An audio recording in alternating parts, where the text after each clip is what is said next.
that you folks have been talking about, which is how these houses look, right? If they're all the same lot sizes, the buildings are going to look the same, or they're going to tend to look the same. By having a slightly smaller structure, our building's not going to look just like all the other buildings. So I'm going off on a tangent, and I apologize. But I think I pointed out in my letter that about more than half the lots in this subdivision are at or more than 7,000 square feet. So potentially, you could have duplex, single family, duplex, single family, one-story single family, two-story duplex, one-story. It didn't necessarily feel to me like maybe the right thing to do, or that, that was ultimately desirable. And then I started wondering today, I wonder when this became zoned RD, and I suppose the planner can help us. Do you happen to know? It was rezoned in 1974. Okay. So before that, was it even zoned at all? But it got changed to RD. I wondered if the folks at that time, if they voted to approve the zoning change, if they realized that, oh, my lot doesn't qualify for a duplex, but this lot does, and how that might impact the value of their home and what else is going on around them.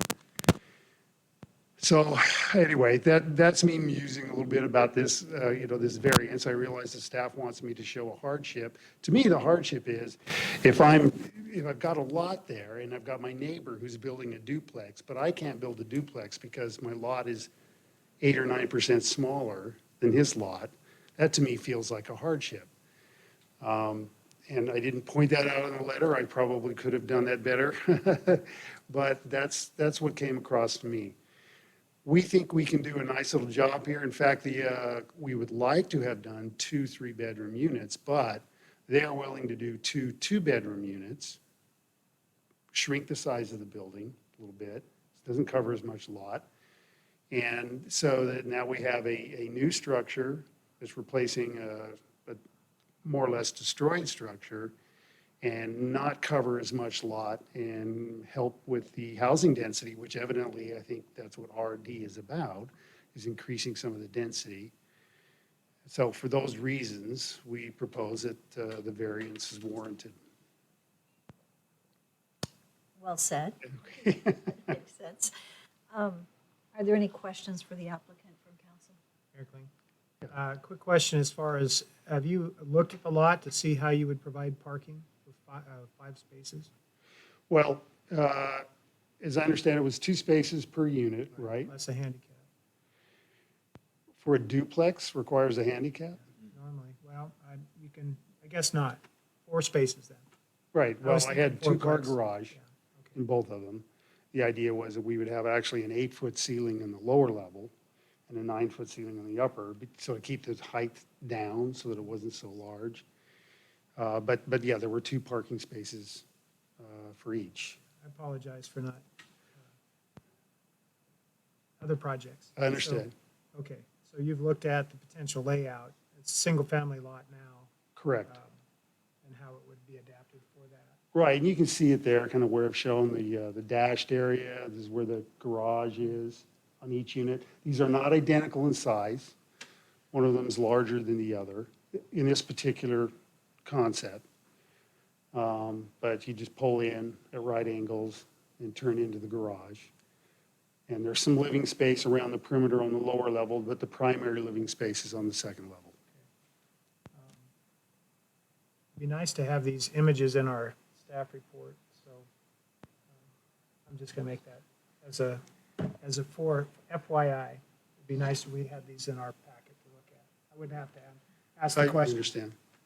So Mayor, if I may, so the garages, 2-car or 1-car? 2-car? 2-car garages on both, so we have Right. actually four car spaces. That's correct. That are covered, totally covered garages. Correct. Not carports. Correct. Thank you. Yes, thank you. Mr. Hoffman? Yes. So I'm reading through the staff report, and it says that it's surrounded by single-family homes. Are they all one level? For the most part, a few houses away, like half a block over, I noticed what looked like it might be a duplex, but it's at least a two-story structure. Just like the next, there's a street and then another street that's real close. Most of them, though, are single-family residential, yes. So my concern. Single story. Excuse me, Mayor, may I continue? Yes. My concern is how compatible is it in its surrounding area? If the majority of the homes are single level, this is going to be 2 levels, if I understood you correctly. And then this will be a new structure compared to the structures that are there that kind of look like 70s, 1970, kind of 60s and 70s. I couldn't agree more. That it is going to be quite a change. Again, this is a little bit of amusing, but what is going to happen down the road? I mean, if these structures, I don't see these structures getting improved much. There may be some paint, but I don't see a lot of money going into these existing structures. So sometime in the not too distant future, folks are going to buy these homes and they're going to put duplexes on them, new duplexes, right? Because they can, because it's zoned for it. So there's going to be this turnover of the kinds of structure that's out there. In a way, my clients really taking a chance, you know, that this would be considered desirable, but it's a chance they're willing to take. And if the council saw fit that we should reduce it to 2-bedroom instead of 3-bedroom, that would reduce the mass of the building. It wouldn't be so large. But I do agree, it's going to be a 2-story structure next to a single-family residence for the short term. My concern is the old adage that you hear about the having the most expensive home in the neighborhood. Right. So it'd be the most modern and it'd probably be quite expensive compared to the other things. So I'm just, again, going back to the compatibility of what that looks like. But I appreciate the vision because I could see where in the future somebody could come in, purchase the land, tear the house down, and then build duplex. I totally understand that. Right, yeah. They are smaller, like even these were 1,260 square feet and 1,320. These aren't large by themselves. Together, you know, it is a larger structure. So I don't know that well, it would be single owner, so we'll just leave it at that. I was going to say something. But I also do appreciate that it's a smaller number of people in size compared to, 200 people we're adding to an area. So Right. Thank you. Thank you. Councilwoman Menchie. Mr. Hoffman, Yes. the existing structure burn. I'm sorry, what? The existing structure burn. It's still standing when you look at the outside, but if you go inside, it's been just like burned everywhere. Like the very- siding is holding it up. It very likely won't be a remodel. You have to tear it down and pretty much, it Yeah. won't look the same Right. fire as it would no matter what. Is That's that right, What I'm right. understanding? And we might try to use some of the foundation, if it comes to that. But right, yeah.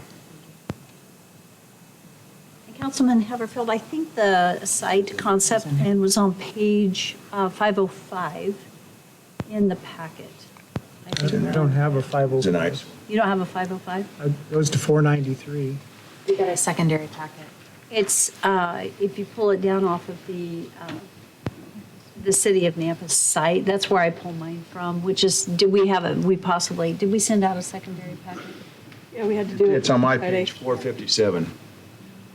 Your 457 and mine is 505, so. Mine's private. Mine's a 505. Yeah, so it depends on which packet evidently we send out. Do whatever Nathan back there sends me. Okay. I don't have a 457. You're not special. That's weird. Yes, you may, you're not special. I guess if you type it in, it comes up, but if you scroll through it, it There's scrolls trees right over. around the property, right? I'm sorry. Right now, not really, no. I think there's one in the back. It's not even a tree. It's, I don't know, kind of one of those brushy oak kind of trees with multiple trunks. I don't believe there's a tree, no. Neighbors have trees. Some, but it's not overwhelming. There really aren't a ton of trees out there. I was meaning for like a positive if it's a taller structure, but there's trees. Well, we would certainly agree and want to have trees on the property, and we have some room to do that up front and on the back, and along the driveway. In fact, I think maybe not trees, but some kind of green screening. Mayor? Okay, yes. Councilman Bauer, on page 508 in my packet, it kind of shows the existing structure and a little bit of what's around it. Is that about what's up here on the screen, or? Yeah. Yeah, that large tree on the right's on the neighbor's yard, and the large tree in the back is in the neighbor's yard, kind of in the corners. There's a large tree in the front yard. That one on the very far left, Facing it. I think that's in the neighbor's yard. That far right? The picture just seems like a big tree. It does, but I think that one on the right is just like right near the fence line in the neighbor's yard, but it's leaning out way into this yard. I meant that as a positive. Yeah. Trees around it. If there are no trees, and then you're building a tall structure, Right, to me, agreed. that'd be more of a negative. With every tree, half the year has leaves, branches. And I think that's an excellent suggestion. I think we would have to plant some. Are there any further questions at this time for our applicant? Okay, we will have you back. Okay, So just listen if there's anything you need to clarify, and thank you so much. thank you. Okay, Parker.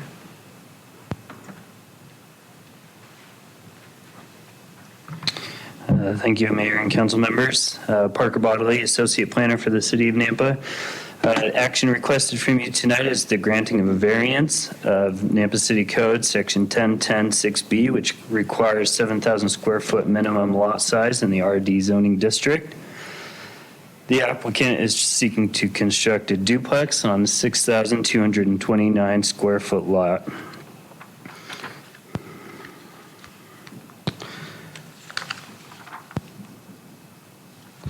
The property located in the RD two-family residential zone and is surrounded by RD zone properties with some RS6 properties further out. The property is part of the Port Second Subdivision, which was recorded in 1971. The Port Second Sub was rezoned in 1974 from RS6 to RD. In June of last year, a special investigation was done by the building department for a fire that occurred in the back of the house. And we saw the pictures there. The scope of work, so the building department submitted a letter when they did the special investigation detailing the scope of work that would be involved. They stated that they would need to be replacing the roof trusses. The charred section of the exterior walls would need to be replaced, a complete rewire, and a new mechanical system. This is the proposed concept for the new duplex. It would be 2 stories. Each unit would have a 2-car garage. It does not specify building height, but in the RD zone, it would be a max of 30 feet. As it states in our code, the RD zoning district is intended to protect quiet residential areas while also allowing more density on a minimum size lot. The RD zoning standards for lot sizes, open space, setbacks, etc., are to provide a desirable living environment.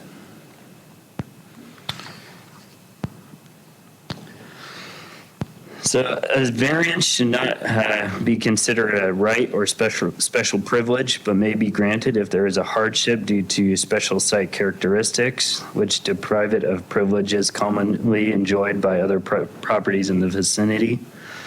The site characteristics can be size, shape, or dimensions of the site. The intent is not to allow something that others do not have a permitted right to do. It is to provide fair treatment and not penalize individuals because of site characteristics beyond their control. Variances are issued for the property, not the applicant. So if the variance gets approved, it would, and the applicant does not wish to develop, the variance would stay with the property and the next developer wouldn't have to get another variance. If the council wishes to approve the variance request, all of the following conclusions of law must be found. The literal interpretation of the code would deprive the applicant of privileges enjoyed by other properties in the area. There are extraordinary site characteristics that do not apply to properties within the same zoning district. The interpretation of the code would deprive the applicant of privileges enjoyed by other properties in the same zoning district. By granting this variance, we are not granting a special privilege, and this would be detrimental to public health, safety, or welfare, or if it is materially injurious to properties in the vicinity. The only correspondence that we received is from the building department, which requires that they be compliant with Title IV building regulations. The property is designated medium-density residential in the comprehensive plan.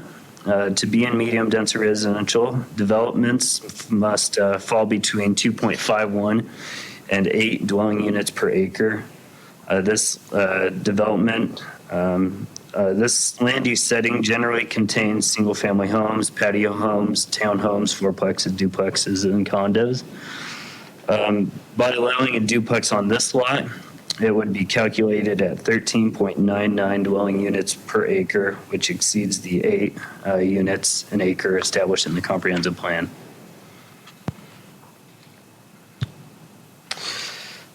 So staff analysis, it is in the public interest to provide a variety of housing types regarding the existing home. It is in significant disrepair and would require complete renovation or demolition. The concept plan does meet the setback requirements for the zone, but we are limited in our review with the concept plan provided.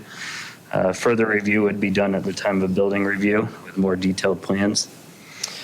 Of the 7 adjacent lots, so the lots that are touching this one, 3 of the 7 are of similar size to this lot and would require a variance if they wish to develop as a duplex. Within a 500-foot radius of this property, there are 2 sets of townhomes and a duplex. Should the council choose to approve the request for variance, staff recommends it be approved with conditions as listed in the staff report.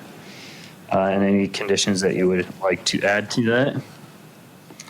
And this is the potential motion with the required conclusions of law. And I will stand for any questions.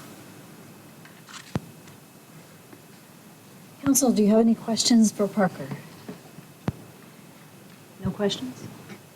Parker, we'll come back to you if we do. Thank you very much. So this is a public hearing, and it does not appear that we have anyone signed up to testify on behalf of or in opposition to. Is there anyone here this evening that had intended to testify? Seeing none, Mr. Hoffman, this is an opportunity for you to come back and for the council to ask any additional questions of you. Council, and if you want to make any closing comments before we close public hearing. Can't wear my mask because my glasses, they get fogged up. Really, I don't think I have anything else to add. I'm happy to answer questions. Council, do you have any questions?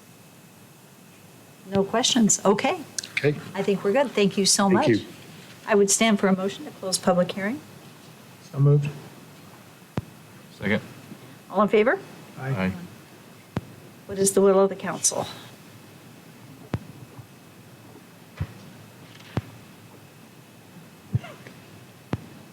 Got his wild finger going over there. Somebody else's turn.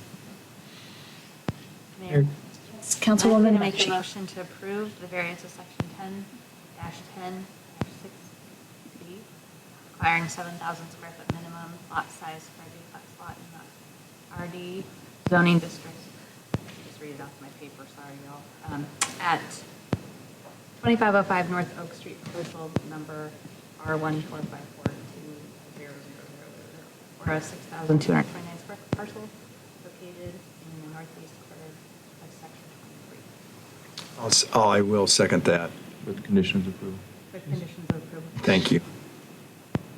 And just quick, Mayor, just discussion. I mean, this is an eyesore that's there now. This is going to be, to me, a great improvement. And I I like the variety of having duplexes and single family. Mayor Clean. Garages, I love garages, so just. Mayor Clean. Yes, Victor. Councilman, I didn't get all of Jean's motion. Would you tell her to say that again, please? I'll tell you tomorrow. Hate to do that to you, Jean, but I'm sorry you came in and out. Okay, so, oh, you were being serious. Yes, I was. I'm going to make a motion to approve the variance of section 10-10-6B with conditions of approval. Thank you. okay, so there has been a motion and a second. Is there any further discussion? Mayor? Yes. Thank you. As I mentioned, I was concerned about compatibility within the neighborhood, and I do agree with what Councilman Bruner said. It is an eyesore, something needs to be done. And the potential that something will be developed, people will come in and buy the lot, I understand that. But what has really made me give it a second thought is what Councilman Bauer brought out, is there are these existing tall trees that could kind of, I don't know, detract a little bit from the height of the structure, which might make it a little bit more compatible. So I'm a little bit more open to it than I was before. And it's the council's decision. I do have a little bit of a concern, only because I've watched, as you drive through Nampa, from time to time, you see single family, and then you see this duplex set sideways in the middle of single family, and it looks really awkward. And so I would encourage you to try to blend it in a very positive way. I know you have your site concept plan there, but through the siding and how you do it, to where it's an addition, even though it's an older subdivision, it's still, there's consistency in that subdivision. And so I would just encourage you to please be mindful of the surrounding neighbors in how you design it. And I think that many of what I see when I drive around Nampa and think, what were we thinking when we allowed that, has to do with the design of it too. So it isn't principally the unit, but it's how it's designed and how it looks. So that's my only comment. Are there any other comments? Mayor Clean. Yes. Contrary to Councilman Bruner, I don't like garage doors that I'm looking at, so it's kind of nice to think that they would be on the side, and the building would be able to present itself a little bit better with the glazing as far as on the ends. But you've got your work cut out for you to make that happen, because you don't have a lot of room on the lower level to be able to get up to the second level and then have everything you need on the second level. So it's going to be a 2-bedroom, 2-bath max. So, but I support the motion because from an architectural standpoint, I love the challenges that these things offer. So good luck with that. And Mayor, just a little back and forth there as far as just don't like seeing cars sitting out. I like them inside at night, so. Yeah. Oh, Sideways is fine, I don't care where, just. okay. I understand. Okay. Okay, is there any further discussion? Okay, roll call. Rodriguez? Yes. Just gonna have you repeat your motion. Levi? Yes. Haverfield? Yes. Bauer? Yes. Bruner? Yes. Machi? Yes. Thank you, Mr. Hoffman. Thank you very much. Thank you. Okay, so we have 2 public hearings left. They are both related to our CDBG funding. Matt, thank you for being here this evening. Looks like you have Christy with you. Hi. So this is a public hearing for the reallocation of CDBG CV CARES Act funding. Yes, Mayor Kling, Council, good to see everybody again. This first public hearing is involving the reallocation of some funding that we'd, at prior council meeting, you had authorized to allocate and is in our current 2019 amended action plan. As you know, the city received some money through the economic development staff that administered a small business grant program. Initially, we'd allocated $185,000 to be used for a micro enterprise support through the CDBG program.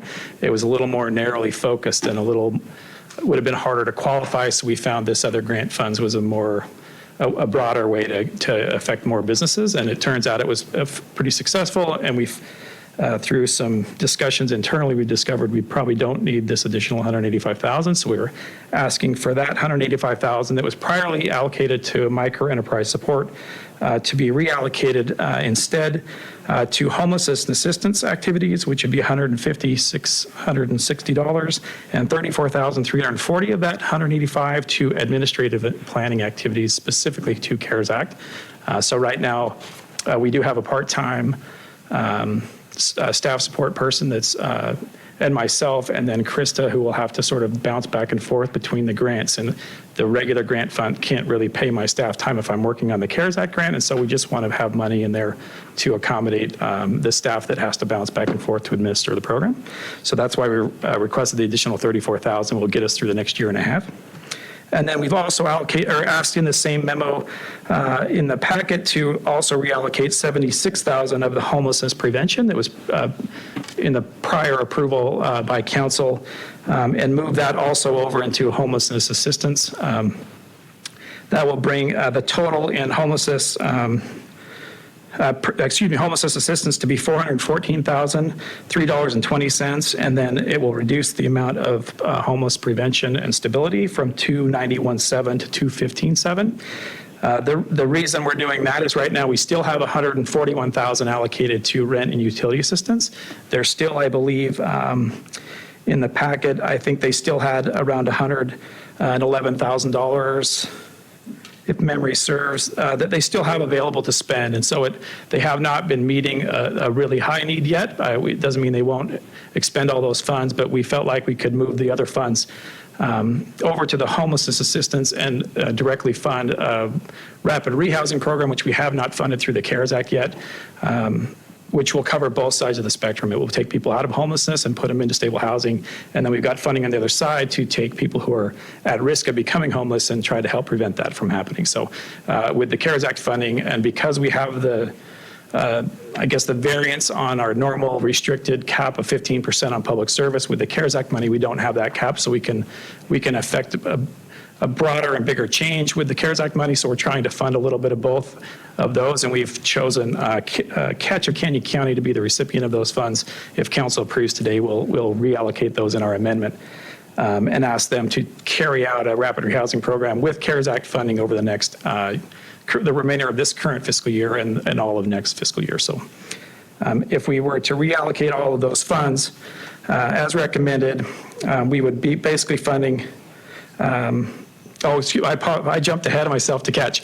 We also are allocating, we currently have $50,000 allocated to the Salvation Army as a homelessness assistance program, so it's keeping their shelter open. Right now, they're actually expending those funds through March.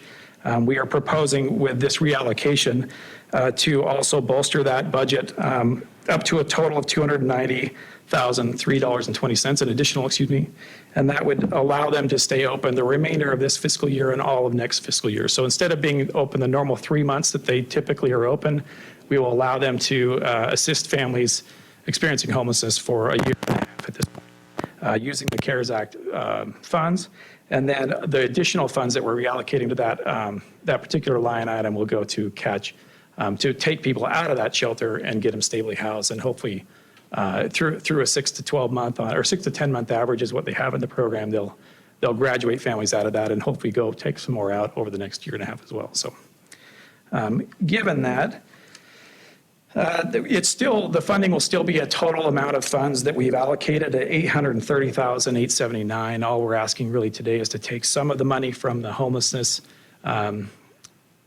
prevention and stability bucket and put it into homelessness assistance, and take the micro enterprise support money and split it among admin and homelessness assistance. So hopefully the packet was smoother and I didn't butcher that presentation, but if you have any questions, I'd be happy to answer any at this time. Any other questions of council? I do. Yes, Doug. Mayor, I do have one question. Matt, the CDBG funds coming from CARES, these are not subject to the 12/31 deadline that the rest of our funding was subject to? Meaning all the other money I got from the CARES Act had to be incurred or spent by 12/31? No, ours, I've set just my own, I'm looking at the next fiscal or next program year as my sort of end line. It carries on beyond that, but I've set a goal of 9/30/2022 as sort of where I want all the funds to either be expended or to have a pretty good idea of what's going to be left. The CARES Act funding through the CDBG program can carry on longer. I've just set a shorter timeline because I want to make sure we either have it expended or we have a plan to get it expended if there's time remaining. So. So Mayor, Matt, is there a limit though? Here's 12/31. Is there a limit of timeline when It you was- say September of Is 2022? the limit I put on it, not my what understanding your is we limit, had 3 years to expend the funds. What they're restricting from a federal standpoint? What is their limit? My understanding is we had 3 years to expend the funds. Ours is a little different. The stuff that came in through the state, I think, had a very short time window, unfortunately. But yes, we will have, according to the guidance I've seen, we'll have 3 years to expend those funds. I just would like to get it done a little sooner. I have a question for you. So with the Salvation Army, there was a deadline recently, just a specific situation where a family, I think it was a deadline of like 90 days, and then they had to leave. Yet from a rapid rehousing, getting them back in, that hadn't happened, so they just were out the door. Is that a Salvation Army guideline, or does that have to do with any of these funding guidelines? I'll have to defer to them on necessarily the 90-day thing. My understanding correctly that they had 90 days and they had to get out of the shelter. I don't know if it was exactly 90 days, but it was a family that was okay. there at the shelter, and they had to leave, Okay. even though there wasn't a place for them to go, but there was a policy in place by someone. And I thought, boy, that's unfortunate. And I just was curious if that was a Salvation It would Army not be a policy of mine. It would not be a policy. Yeah, if there was an issue, maybe I'll let them address the shelter policies. What we would hope to do, and I think what this sort of funding model is planning and hoping to do is we're going to be able to stably house people, give them a safe environment for maybe a shorter term, and then as housing stock becomes available. I know there's a limited supply, but as housing stock becomes available, we can rehouse those families into a more stable environment where they're now becoming more self-sufficient and have some stability ongoing. I think the issue on that side is just the throughput issue is really more about housing stock, units being available, and then getting people out of that system in order to get them housed in a stable environment. But catch, I think, having the funding behind them, and are showing the need for the CARES Act funding, we're going to definitely approach it from the perspective where we're taking people that are homeless, which is the most unsecure situation, especially with a pandemic. We're putting them in a slightly better situation where now at least it's sanitary, it's clean, there's food and Wi-Fi for the kids. And then we're trying to get them even further down to more safely housed in their own environment. And so all those things are preventing and preparing for coronavirus. So our goal would be to get them all stably housed. The 90-day rule, that doesn't have anything to do with our program. I don't know how that works, if I can have them come up or wait till we're done here. We could possibly do it during the public hearing timeframe. If they're willing to speak, yeah. Yeah, that would be great. So thank you. So council, do we have any additional questions? Yes, Councilman Bauer. So we're taking the 150,000 from micro enterprise loan. That's essentially taking money that was supposed to go to small businesses. Yes. And taking that and then We're going to reallocate it to a different funding line. So then the reason we're here in a public hearing is because we're moving enough money that it requires a substantial amendment to our current action plan. So, but those funds really were really narrowly focused, where either a big percentage of their employees had to be low to moderate income, or the owner itself had to be low to moderate income. So it was a really small window of potential qualifying applicants. The CDBG program really drives down the sort of the low income nature, and to fund with those funds a for-profit business, they had really strict guidelines on who could qualify. And we already felt like it was going to be difficult to qualify a lot of businesses. In fact, a lot of the ones that we worked with, I think, would not have qualified. And so the funding stream that we did have that came through the state was a much more user-friendly, and we could apply that to any business that applied. And so mine was so restricted, I think we served more people going the other route. And we put it in the beginning because we weren't sure what was going to happen. It was the very first moment we realized we had money. and we wanted to support small business, but when the other opportunity came, it was just more flexible, allowed us to help more businesses. I think the ones that could have qualified for us most likely already received money through the other grant program. And at this point, I don't know if we would be at risk of inadvertently funding the same thing twice or paying for the same thing twice. So we decided probably better to let it all sit with the state funds that we received and not pursue ours. And if I understand or remember correctly, and maybe you could speak to this, we had $500,000 set aside for businesses. I don't believe we used all of it. So where we did try to meet the business needs, we were not able to allocate all that we had set aside at the time. The difference with these funds are that these funds go on longer, which is an advantage, but Yes. understanding that it's such a narrow scope that it would be difficult to, is that what I'm understanding? Yes, we anticipated really only having a really small window of business applicants that could actually qualify for the program, given the nature of that microenterprise definition. So in most cases, I did not anticipate that we would have a low-income qualifying business owner, just given the current limits on income. We felt like there might be an opportunity for us to meet the needs if the employer actually employed a specific percentage of low to moderate income employees that were on the staff. So we felt like we could make headway in that ground. The CDBG funds are also very constrained by compliance issues. And in that one, that had a lot of compliance concerns. And we knew that going in, but we wanted to have it available in case we needed to pull the trigger. So we allocated the money right out of the gate. When the other money came along that had much fewer compliance and risks for the city as far as doing something incorrectly or doing something that qualifying a business that maybe turns out didn't qualify. There's a lot of risks imposed with those funds that weren't necessarily existing there. So we felt like it was a better fit for that, for the CARES Act money we received through the state rather than the CDBG, given the nature of and the regulatory requirements that come with it. Does that make sense? Yeah. I just feel that there's probably a lot of businesses that don't have a clue that they could have got a little bit more funding. A lot of businesses went under during this time, so I just want to make that clear. And there's lots of businesses that are low income by the owners and things like that. And they just don't. A lot of times they're the ones that don't care or don't know. Yeah. They just go under. Well, and again, if your inclination is to leave some money, so right now it's just funded in that lane. We're just saying, let's reallocate it to another lane. Right. And then push that money out. If you want me to leave some money in that lane, and if we can identify that there is a need out there, we could maybe pursue providing some of those loans. I don't know that we would need $185,000. If we were going to leave something in there, I would say, 50 would probably be enough. But I'm not sure that,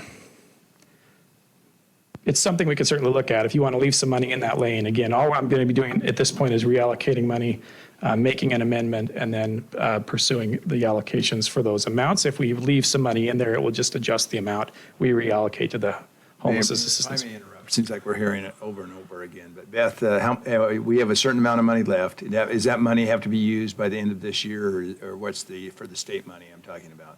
Mayor and Council, the state money is complete. It was the 12/31 deadline. We had allocated $500,000. I think we spent less than 50%. And through all of our conversations with the business community and allocating those funds out, it became really clear that if we tried to launch this program, we would probably have more mad businesses at us than we would happy businesses, because it is so constraining. And we would require tax statements from employees coming to the city for verification of income and that type of more invasive compliance.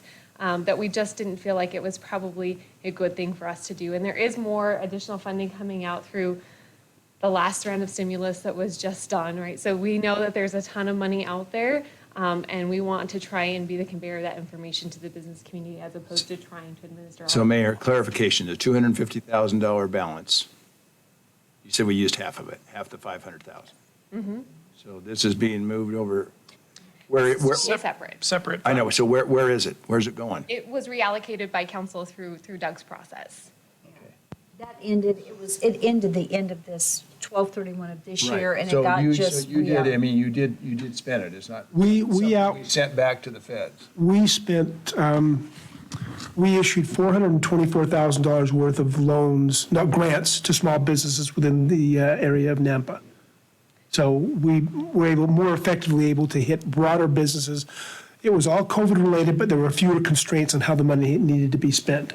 And that included the 200,000 to the Boys and Girls Club. Yes, it So did. it was, Okay, so that Less than helps me. that. Boys and Girls Club. I just was wondering where that 250 went. Okay. That's where, it went. So, well, Councilman Bauer, do you have further questions? No, I mean, I'd like to hear what the council feels, if they're similar with me, or if I'm the only one kind of with a strong opinion on it, but I'd like a little bit in there. I mean, there's so many, we're talking about tattoo parlors, vape shops, and not that I agree with every single business, but a lot of these struggling businesses that don't have a clue about different protocols, I'm sure they would match this criteria. And I think any business, a lot of times these people that don't have money go try to start a business, and they struggle and they struggle and struggle. Then as they get older, they figure it out and become successful doing something else. So this pandemic has kind of put a lot of these,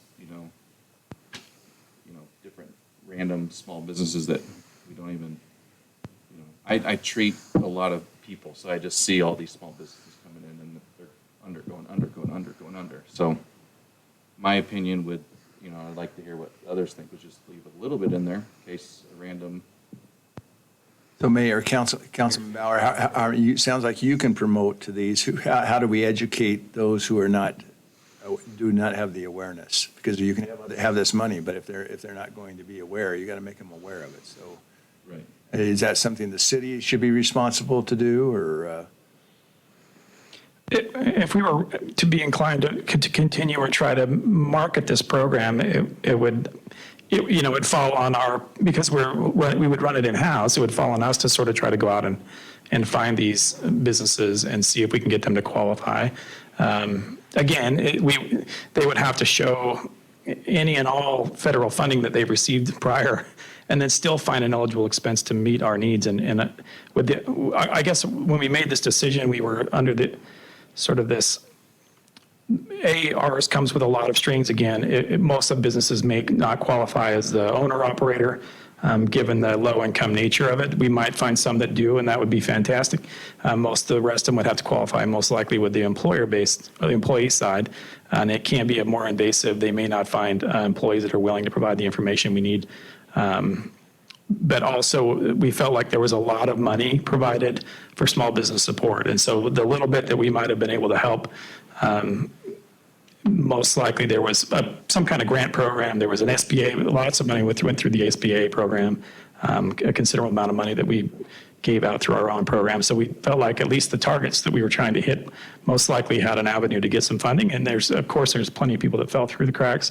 I personally tried to tell everyone I knew to go apply, even if they didn't need it right away, because they may not know what they need in 6 months. But again, if council's inclined to move a different route, we're agreeable to consider it. So seems like I heard that the new stimulus fund that the SBA is going to be rolling out. Beth, are you aware of what I'm thinking is, and what I think I'm hearing is that there may be funds available that are much easier to get into the hands of people, and that this particular microloan is so complex and hard to utilize that maybe isn't going to be utilized. And so the thought is, let's get this money into the hands that can use it, and then let's go after a different bucket of money that would be better served.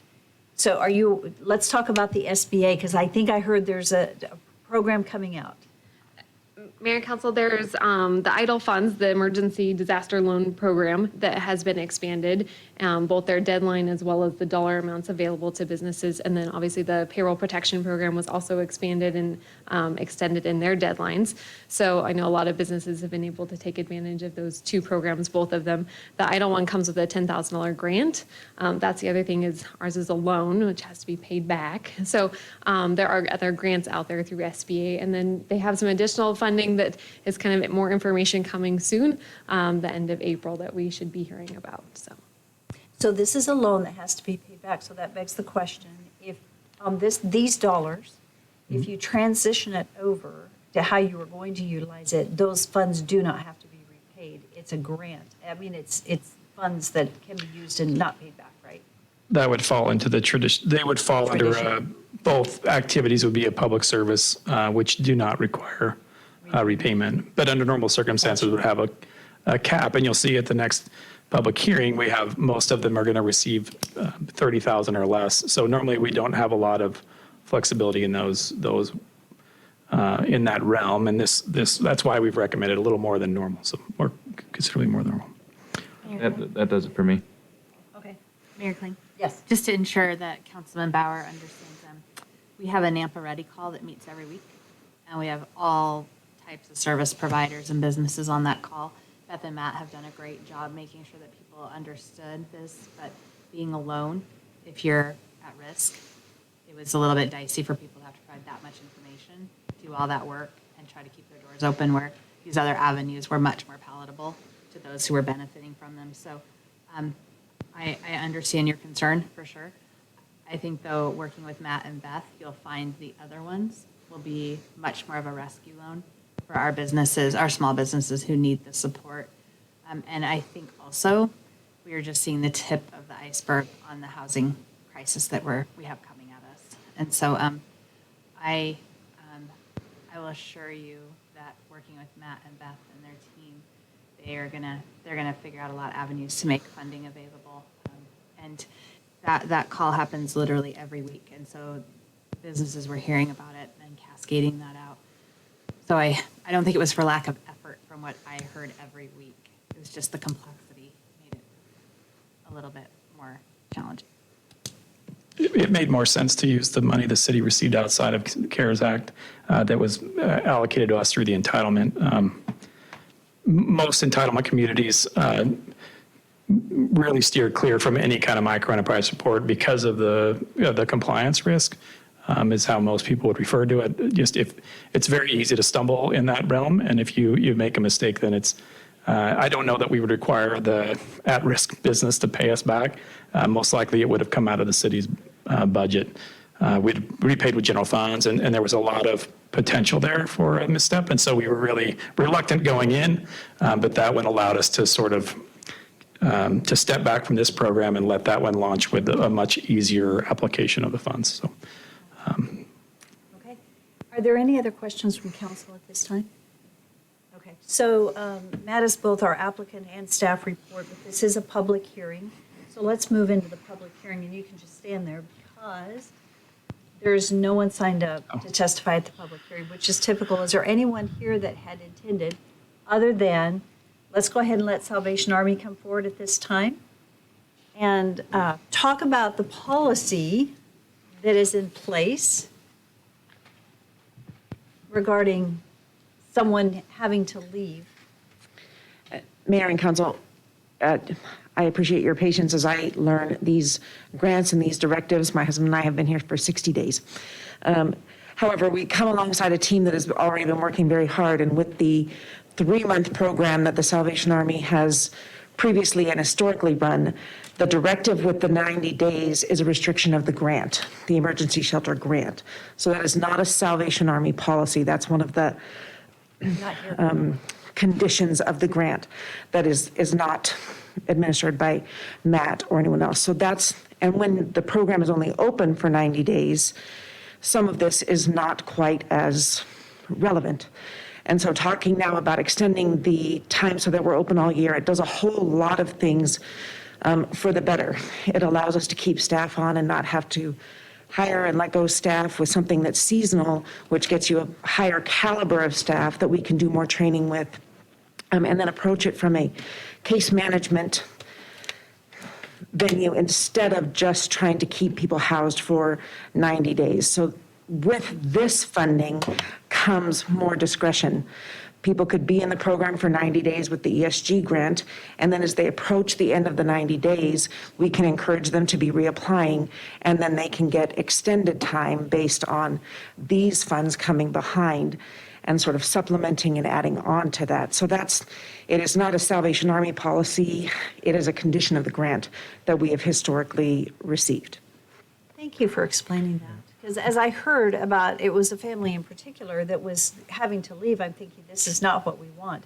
I will say that I was probably 3 people ahead of you. When I first came in, it's been my passion that the Salvation Army Family Shelter was open year-round. I'm thrilled if we can accomplish this now, because the need is great. As Councilwoman Mutchie said, I think we're seeing the tip of the iceberg, and we've got a number of people that are going to need housing. And this is the only housing where a family can be together. And so, like, if you have a dad with little girls, it's the only place that he can go. If you have a mom with a son, it's the only place she can go rather than being separated. And so it's very important to our community. And then having the funds to help with the rapid rehousing and to get people stabilized. I applaud the work that's done, and it's extremely important. I will just say, my husband and I, coming from Anaheim, Orange County is one of the richest counties in the nation, and there are 7,000 homeless people in Orange County. And if we can come alongside the city now and get ahead of this and keep families together, there's hardly anywhere that will house teenage boys, and teenage boys are already at risk. And so if they are not in a car or on the street with their family, if they can stay together and be, the Salvation Army is proud that this program is run by highly qualified, trained people. And if we can get ahead of some of the risk that comes to these families, it's our deepest desire to do so. And if these next 18 months buy us time to show the city and private donors and other grant opportunities what we can do with time, I believe that it will help Nampa and the Treasure Valley get ahead of this potential homeless crisis that my husband and I just left behind. It's horrible to watch, and if we can come alongside now and help get ahead of it, it will be our deepest privilege. Mayor, question, and if you, maybe you can stay up here. Okay, just say this money was not here. So you just had the 90 days, which you just stated that was the grant qualification. So what is the reason, and I'm pretty confrontive on things, what's the reason that after 30 days, 60 days or whatever, that Catch or whoever was not a part of, say, example of this family or any family, were they notified? And I'm not putting this on you, you're brand new or whatever, but what's the reason? Why would this family have been dropped? And I'm saying not this future, holds true. It's like, man, this is great.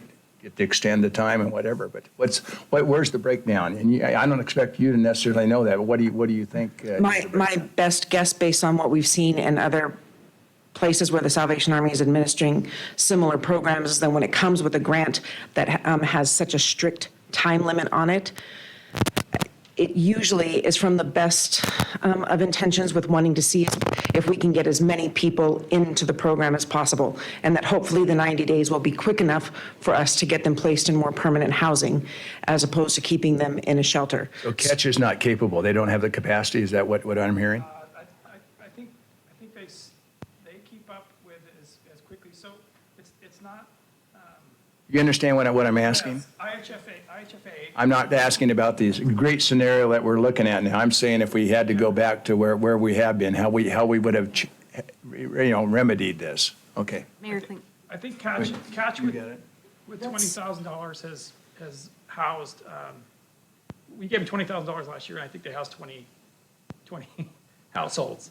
I mean, they do a pretty good job with the funding we give them, mostly because they're very well leveraged and they have the staff and they have other funding, so they don't rely solely on us to fund. But they do a good job. But where they get there, they can't just go to Salvation Army and say, I want to help that family. They have to get it out of the, I'm going to get the name wrong, Homeless Connect. Thank you. So coordinated entry. So IHFA established a program called Coordinated Entry, and these families that are currently in the shelter or experiencing homelessness are put on a list, and then they're sort of prioritized. Now, I don't have access to that system. I can't see how it's prioritized. But I believe single mothers with children are prioritized a little higher than, a man and wife who are married with no kids, right? There's a prioritization that's involved there.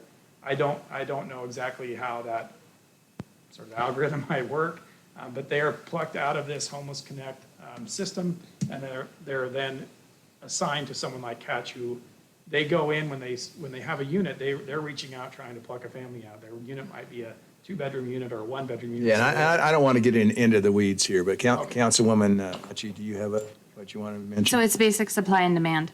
Coordinated entry does the best job of making sure that people have a one-stop place to call. That's through the Salvation Army. They get on the list from the school district, from Catch, from Jesse Tree, all of these places. And so, as Matt said, they're prioritized.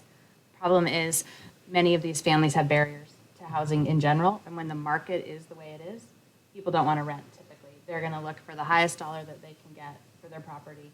And so the 90 days simply is not enough time to get people stable. So there's not a supply to accomplish what needs. There's not enough supply. Okay. And And that answers my question. I'm just, when there's a challenge, I'm always one that say, hey, Took me a long way to get let's there. learn from it and, okay. We have a two-bedroom apartment, we have a six-person household, and they just don't always line up Got it. with what's available in inventory and what's Okay, needed. I'm good. Thanks so much for all you do. Appreciate it. And thank you. We'll stay in touch. Thank you so much and welcome. Okay, so is there anyone else that had intended to testify that would like to? Seeing none, I think I'd like a motion to close public hearing. So moved. Second. Roll call, all in favor? Aye. Okay, council. Discussion? What would you like to do on this one? I'm in favor. I was just, you know, Go ahead and make Asking your good motion, Councilman. questions. Good.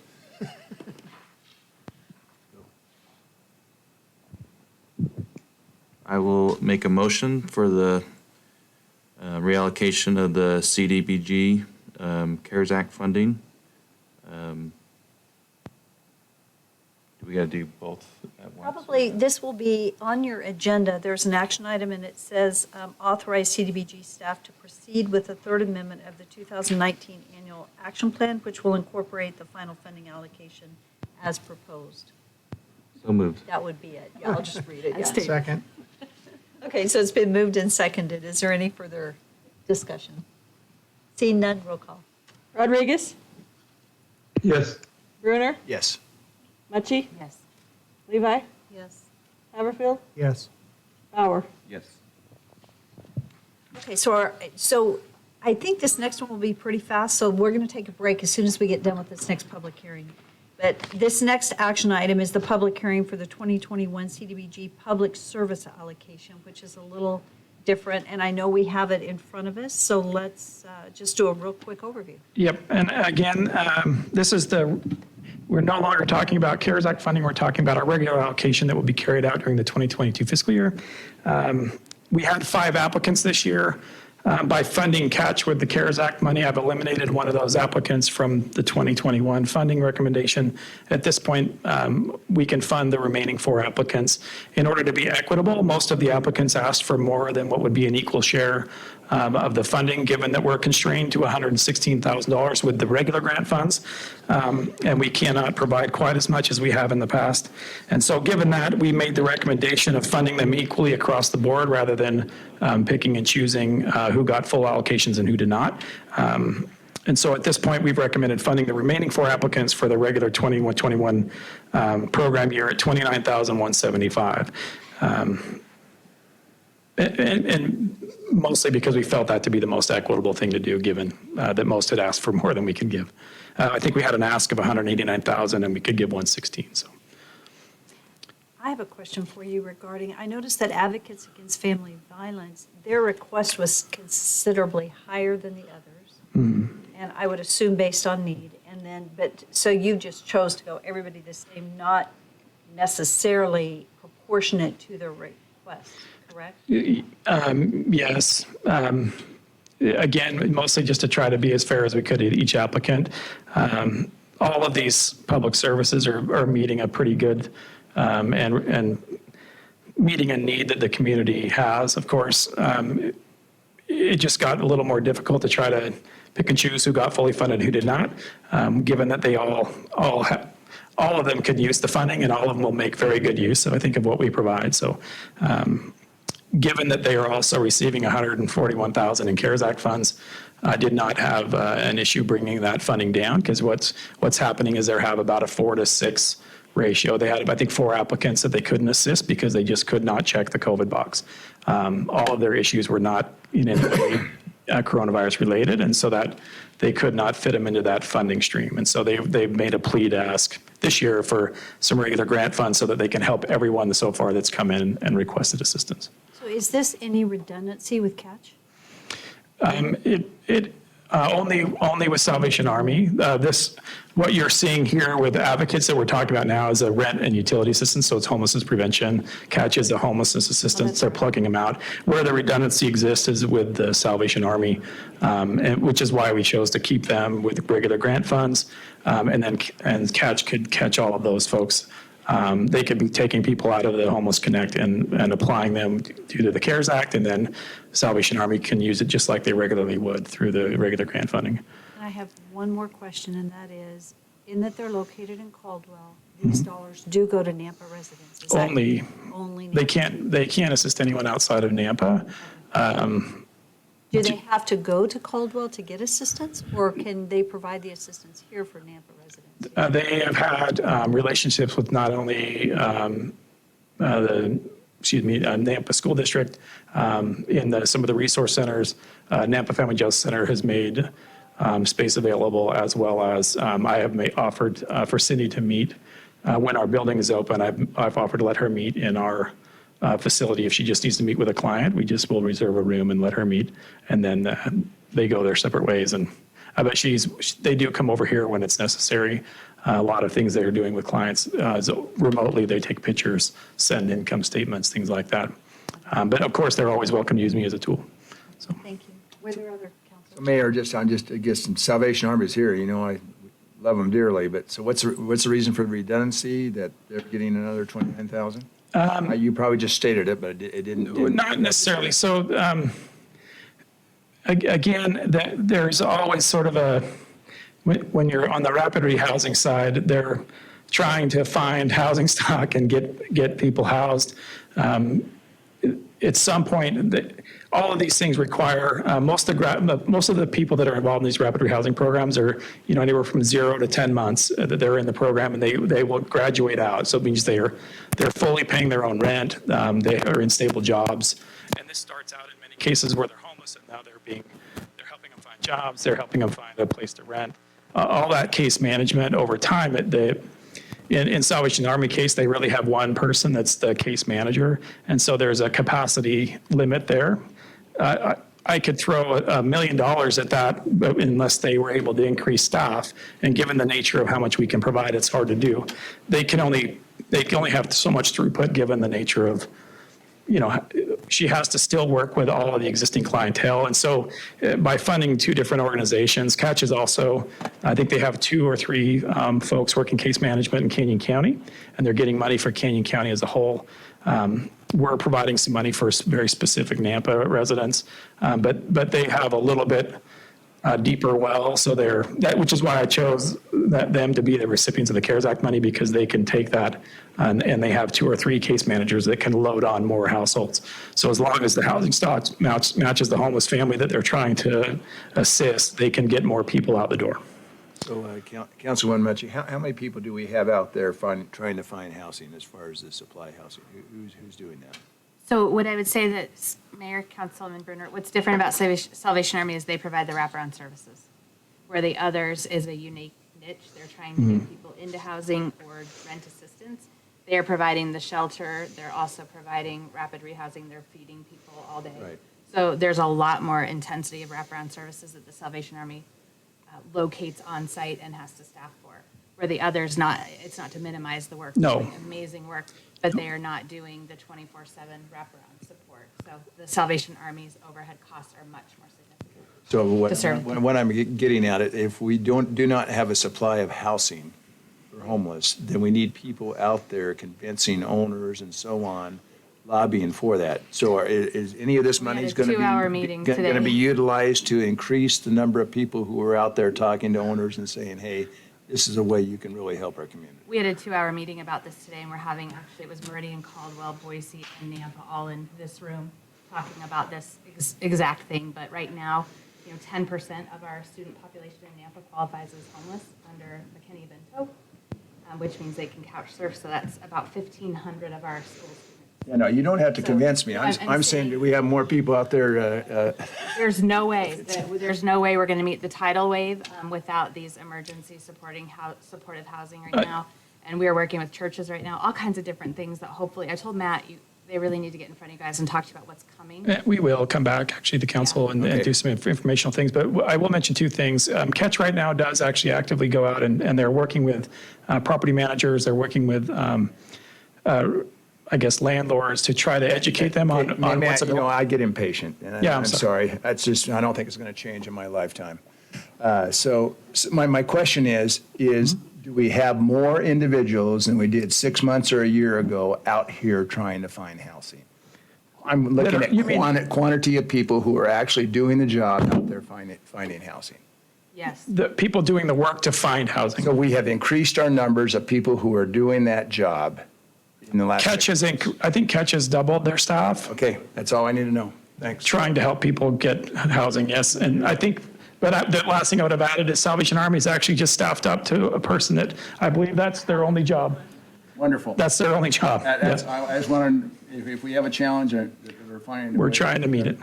Not going to solve it all, but at least we're working on it. Okay. So council, are there any further questions? Okay, and we've closed the public hearing. No. We have not closed public hearing, we're still there. Okay. Make a motion. to I've close. just finished my initial presentation, I think, so. Are you good? Well, I guess this is the second one, excuse me, you haven't even started public hearing. Yeah. Okay, excuse me, it's been a long day. Okay, so were you done? Yeah, as long as there's no more questions, I'm. No more questions? Okay, let's open public hearing then. Okay, so needless to say, there is no one, you can stay there. No one signed up to testify. Is there anyone here that would like to testify? Yes. Thank you. Sorry, Matt, I totally lost track of where we were on this one. That's great. And I just want to say that with the rapid rehousing, one of the things that we're learning is that COVID and poverty have brought out the best in people, but there's also another side of that. And landlords, to some degree, see an opportunity now.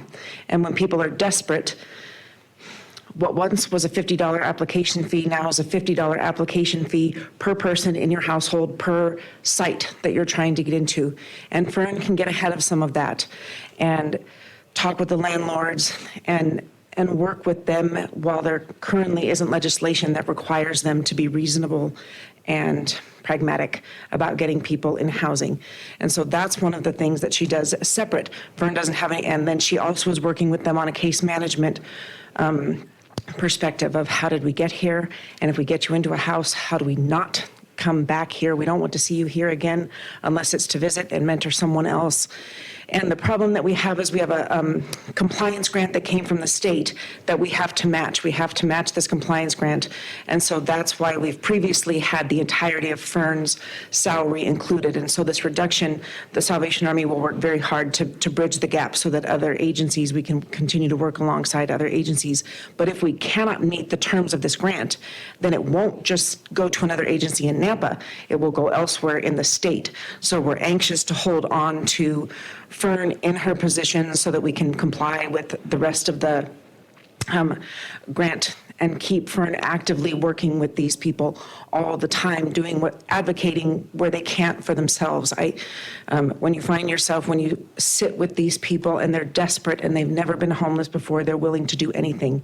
And Fern wants to make sure that they're not, that they're staying with what is healthy and reasonable and good for them in the long term, not just getting them into something now where they're going to be in a difficult situation later. So that's the importance of us keeping this part of, again, Councilwoman Munchie, with the wraparound services, keeping people so that we don't see them for other things, having to feed them during the day or having to do other things with their children because we can't provide all of the services that come under our roof. Could I have you pause for just a minute? You know what, I did skip something. Typically, we do name and address. I'm sorry. Do you mind going ahead? I'm supposed to say, please give your name and address for a record for our clerk. I'm so sorry. Allison Struck, 36 South Bonner Street, Nampa, 83651. Thank you. Okay, is there anyone else that had intended to testify this evening? Okay. Seeing none, I would stand for a motion to close public hearing. So moved. All in favor? Aye. Okay, council, do you have any further questions for Matt on the allocation or further discussion? Have a motion. You have a motion, okay? I'll make a motion to You want to talk before I make my motion? Nope, I'm good. Okay. I'll make a motion to allocate the CBDG funds as part of the 2021 regular program year as outlined in the funding recommendation number 1 in our packet. Second. Presented. Councilman Bauer, sorry you didn't get to even weigh in. You can discuss. No, if it's you good. You can talk. You have a comment. Nope. He was going to, but. sorry, I wasn't paying attention. Okay, we have a motion and a second. Is there any further discussion? Seeing none, roll call. Rodriguez? Yes. Brunner? Yes. Levi? Yes. Bauer? Yes. Mucci? Yes. Haverfield? Yes. That concludes our public hearings for this evening. So we're going to come back. We're going to take about a 10-minute break. For those of you that are here, we will come back and step back into new business.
rest of this done.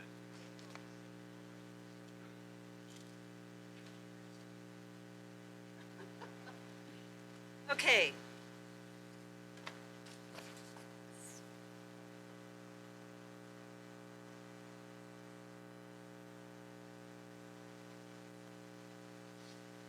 So this is Darren's item. So 5.4 on the agenda. So this is an action item to authorize the mayor and Parks and Rec staff to sign the attached agreement or an agreement for construction of an outdoor fitness gym that includes AARP funding to provide community. Mayor? Yes. I'd like to make a motion to authorize. Who did? Oh, I rescind. I rescind. I'm sorry. Go ahead, Jacob. Go. I'll second. Go. Go.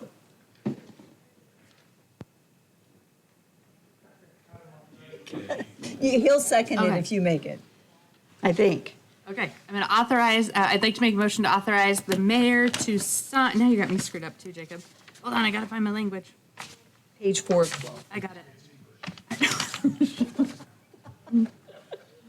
All right, stop it. Okay.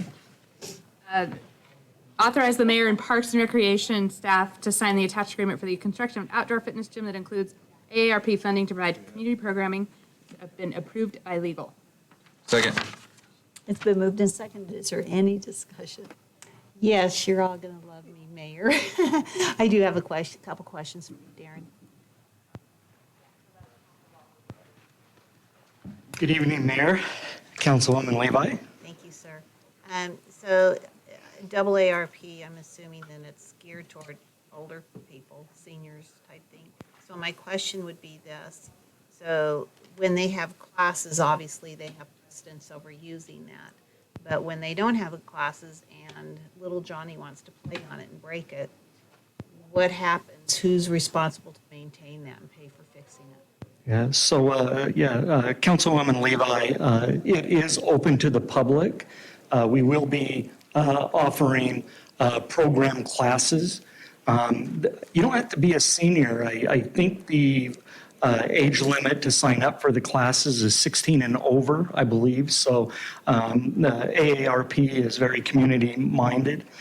There is, I believe, a 5-year warranty on the products, but it will be the city of Nampa's responsibility to maintain this once it's gifted. Okay, thank you. Is there any further discussion? Seeing none, roll call. Rodriguez? Yes. Brunner? Yes. Levi? Yes. Haverfield? Yes. Bauer?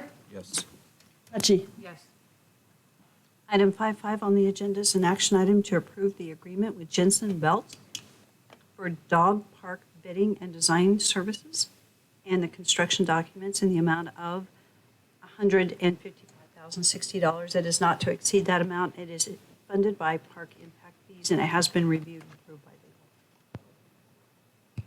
Do we have questions for Darren? Or is there a motion?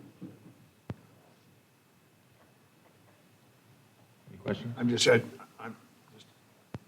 Would we like to hear? question, from Darren on Mayor, I'll this, or- ask a question, since we made him come up here.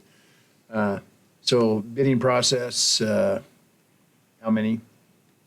Councilman Brunner, this is an RFQ, and so it's design. And so when we had we put together an RFQ that went out.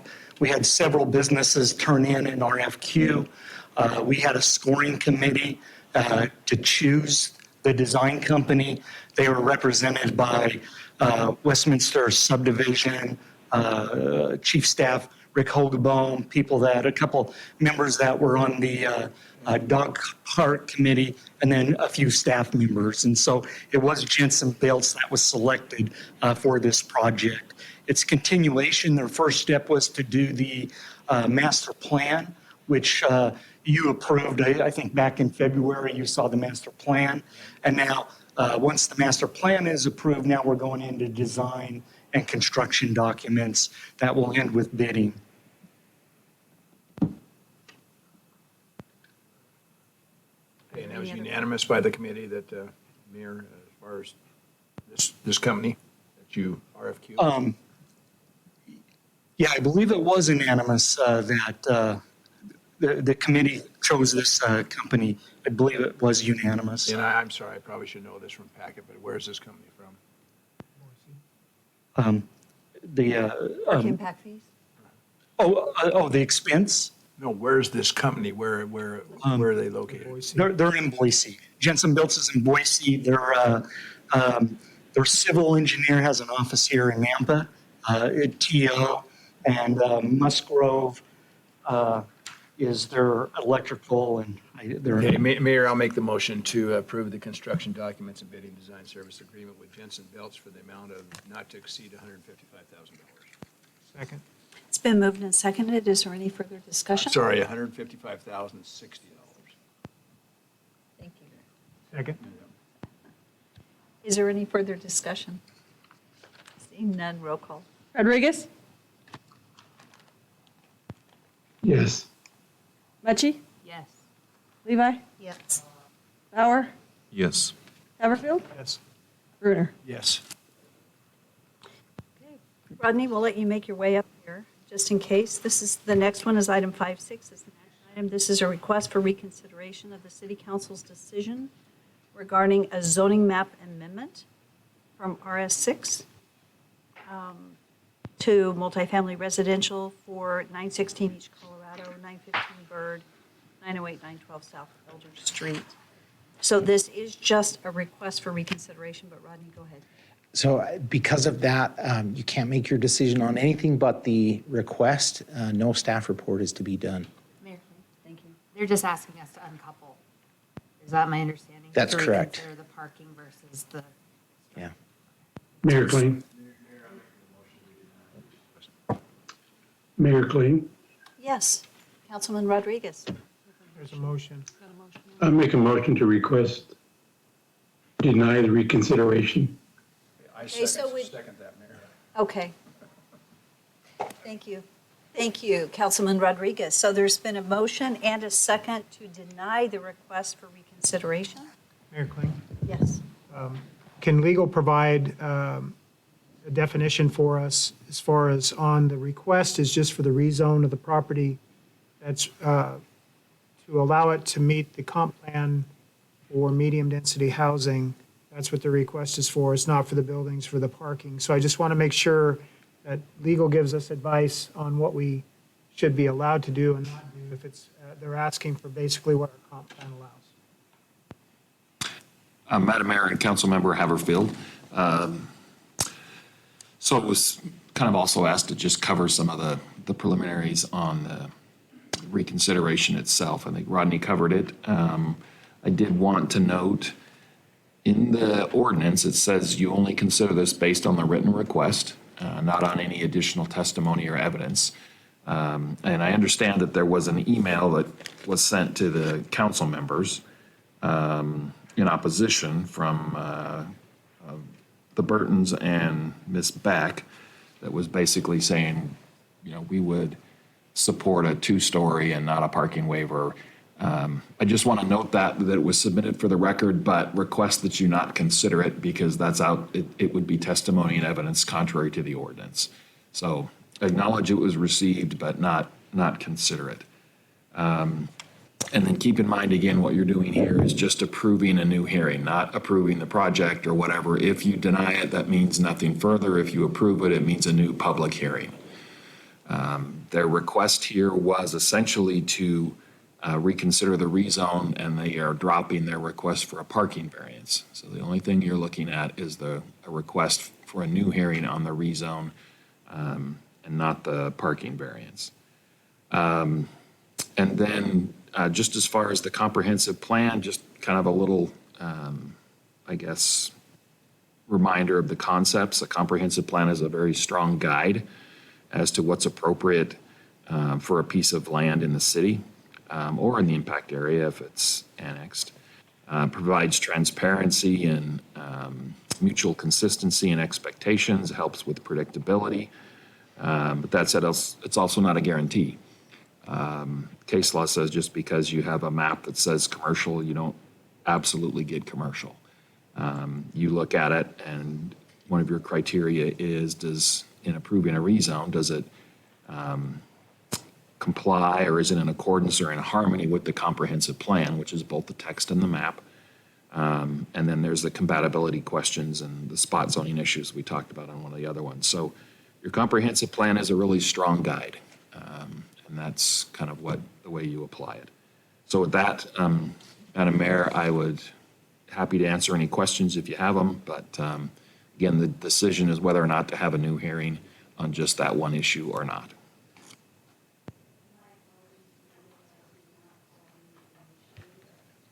I don't know if your mic's on there. My apologies to legal that I did not call on you initially. It's okay. Excuse me, that was my miss. So thank you very much for that explanation. So with that said, we do have a motion and a second on the floor. Is there any further discussion? And I'm sorry.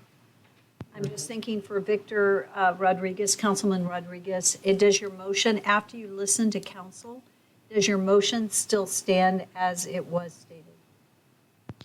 It stands as is written and stated. Okay. And the second too? Stands. Mayor Kling. Again, we want to see that property developed. It's an infill piece. The comp plan calls for medium-density residential. If a new plan is brought forward to us that has been more thoroughly vetted to provide a unit mix that works with the parking ratios, that meets the neighborhood's expectations, the path for a rezone has to happen anyway for it to be medium-density residential. Otherwise, it's single-family residential, and it's a little different approach. So I think, from my personal standpoint, I think the request to allow this to come back before us as a public hearing item for the rezone request, I think is appropriate. So I won't be supporting the motion. Mayor Queen. Yes. My understanding from what's here, though, is they would like us to reconsider the 3-story multifamily apartments again. No, it's only the rezone. Correct? So, Madam Mayor and Councilmember Haverfield and Councilmember Mucci, I think their request talked about potential conditions that would be appropriate for the rezone, and that could include height in regards to compatibility. I'm trying to think, I don't know if the letter specifically addressed it. It's on page 309.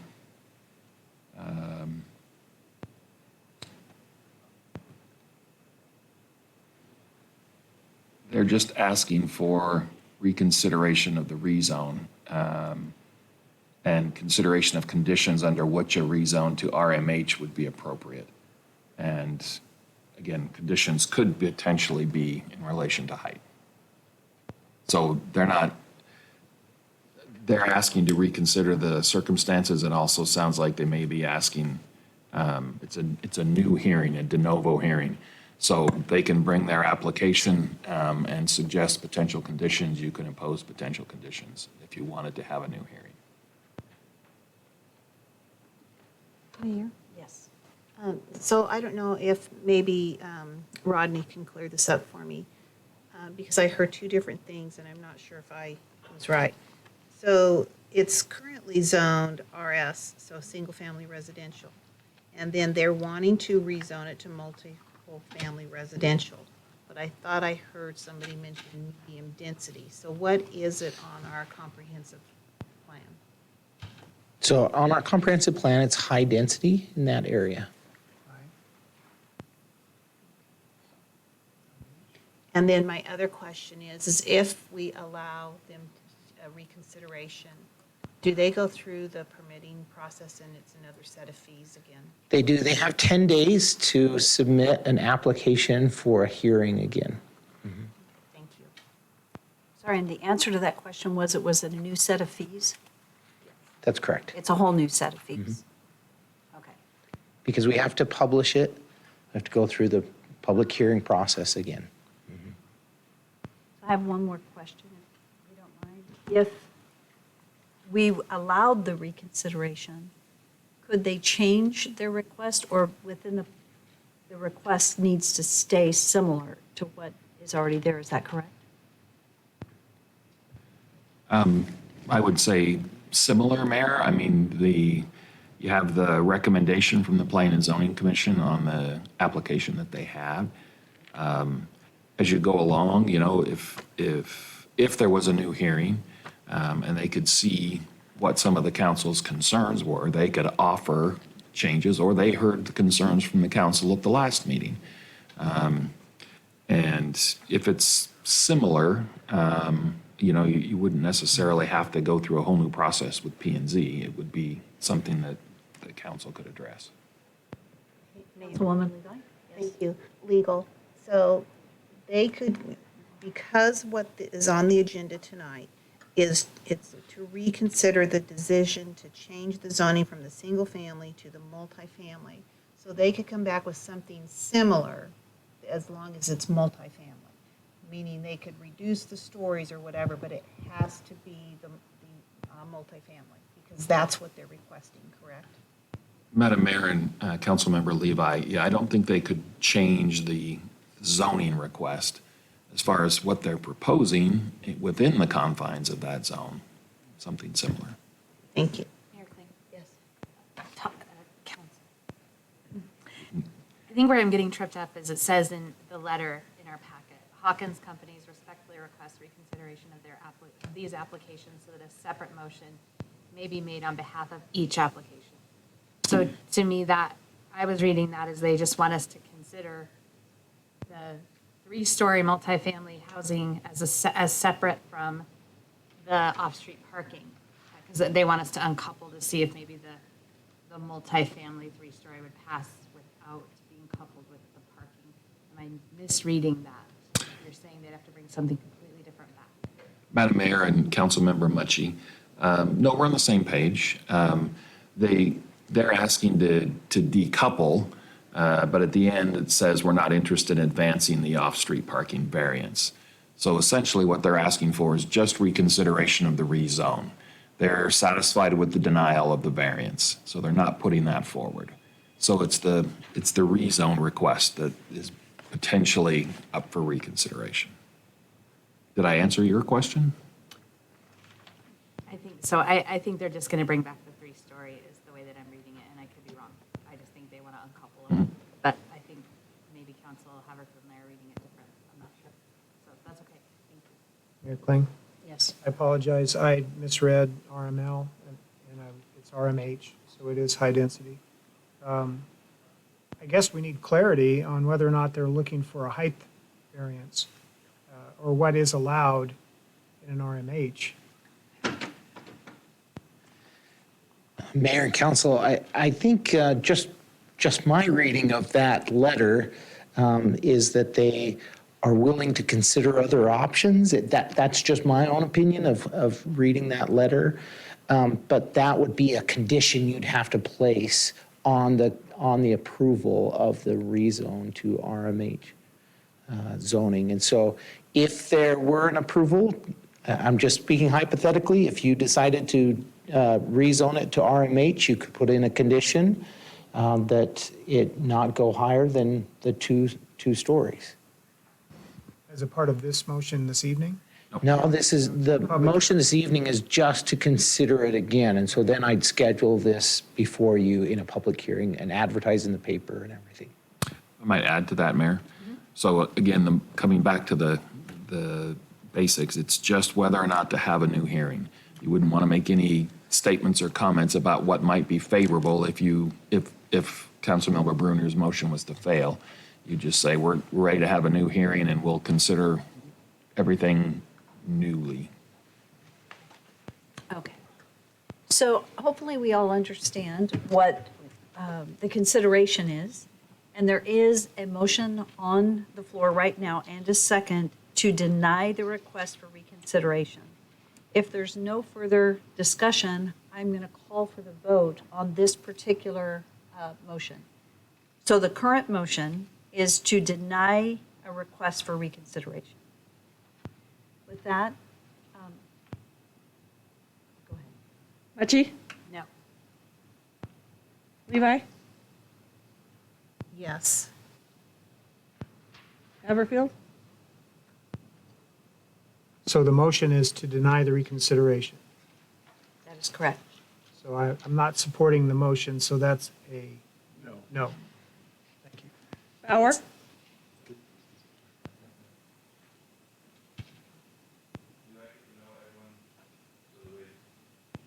Victor made the motion, I seconded it to deny it, Mayor. I voted no, because based on the clarification Todd gave. Brunner? Yes. Rodriguez? You made the motion. Yes. Mayor? So is it a tie? Yep, 3-3.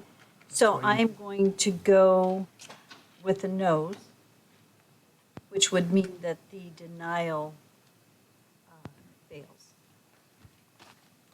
So then is there a motion? Okay, Councilman Haverfield. Okay, so Mayor, I'll make a motion to allow the reconsideration as requested this evening. As Second. simple as that. Why are we, what's the reason, Mayor, we're It's doing made- this? We are allowing, So if you voted no, my understanding would be they would be able to come back and reconsider. Because we're going to end up with a tie vote again, probably, right? well, that's true. I guess you can see if somebody's changed their mind. If they haven't, you have to have a favorable motion to pass something, and a tie that isn't broken Well, is I a broke the denial. tie, so, and Yeah. I would break the tie. I mean, I'm fine. Does it automatically mean that they come back if we voted not to deny it? Or, because we have a No. motion I to think move forward. you need a motion to move forward, yes. Okay, Mayor. and so we do have a motion and a second to allow the request for reconsideration to come forward. During the discussion side of this one, I'm just saying that I'm going ahead and supporting the request for reconsideration to ensure as a developer that we're giving them ample opportunity to hear what their thoughts are. And in my opinion, we owe it to them to allow them opportunity to be heard again. So with that, there's been a motion and a second. Is there any further discussion? Roll call. Rodriguez? No. Brunner? No. Levi? No. Bauer? Yes. Mucci? Yes. Haverfield? Yes. Mayor? Yes.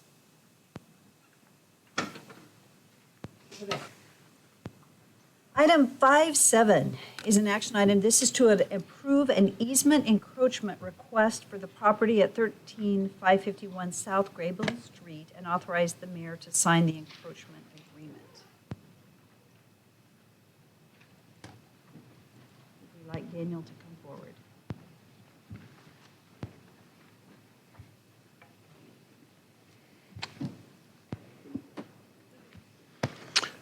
Mayor and council, this request is for a spa or jacuzzi portion of a pool encroaching into a rear yard easement.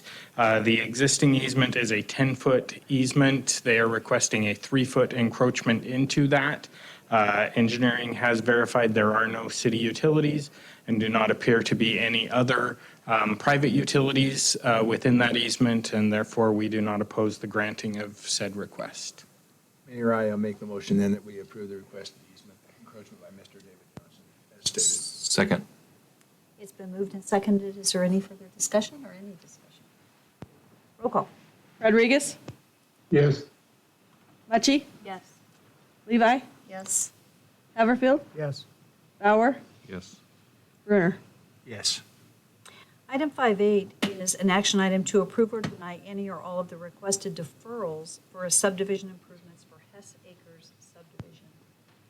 Daniel, I will ask you to come, if you're the one reporting on this one, to talk about the various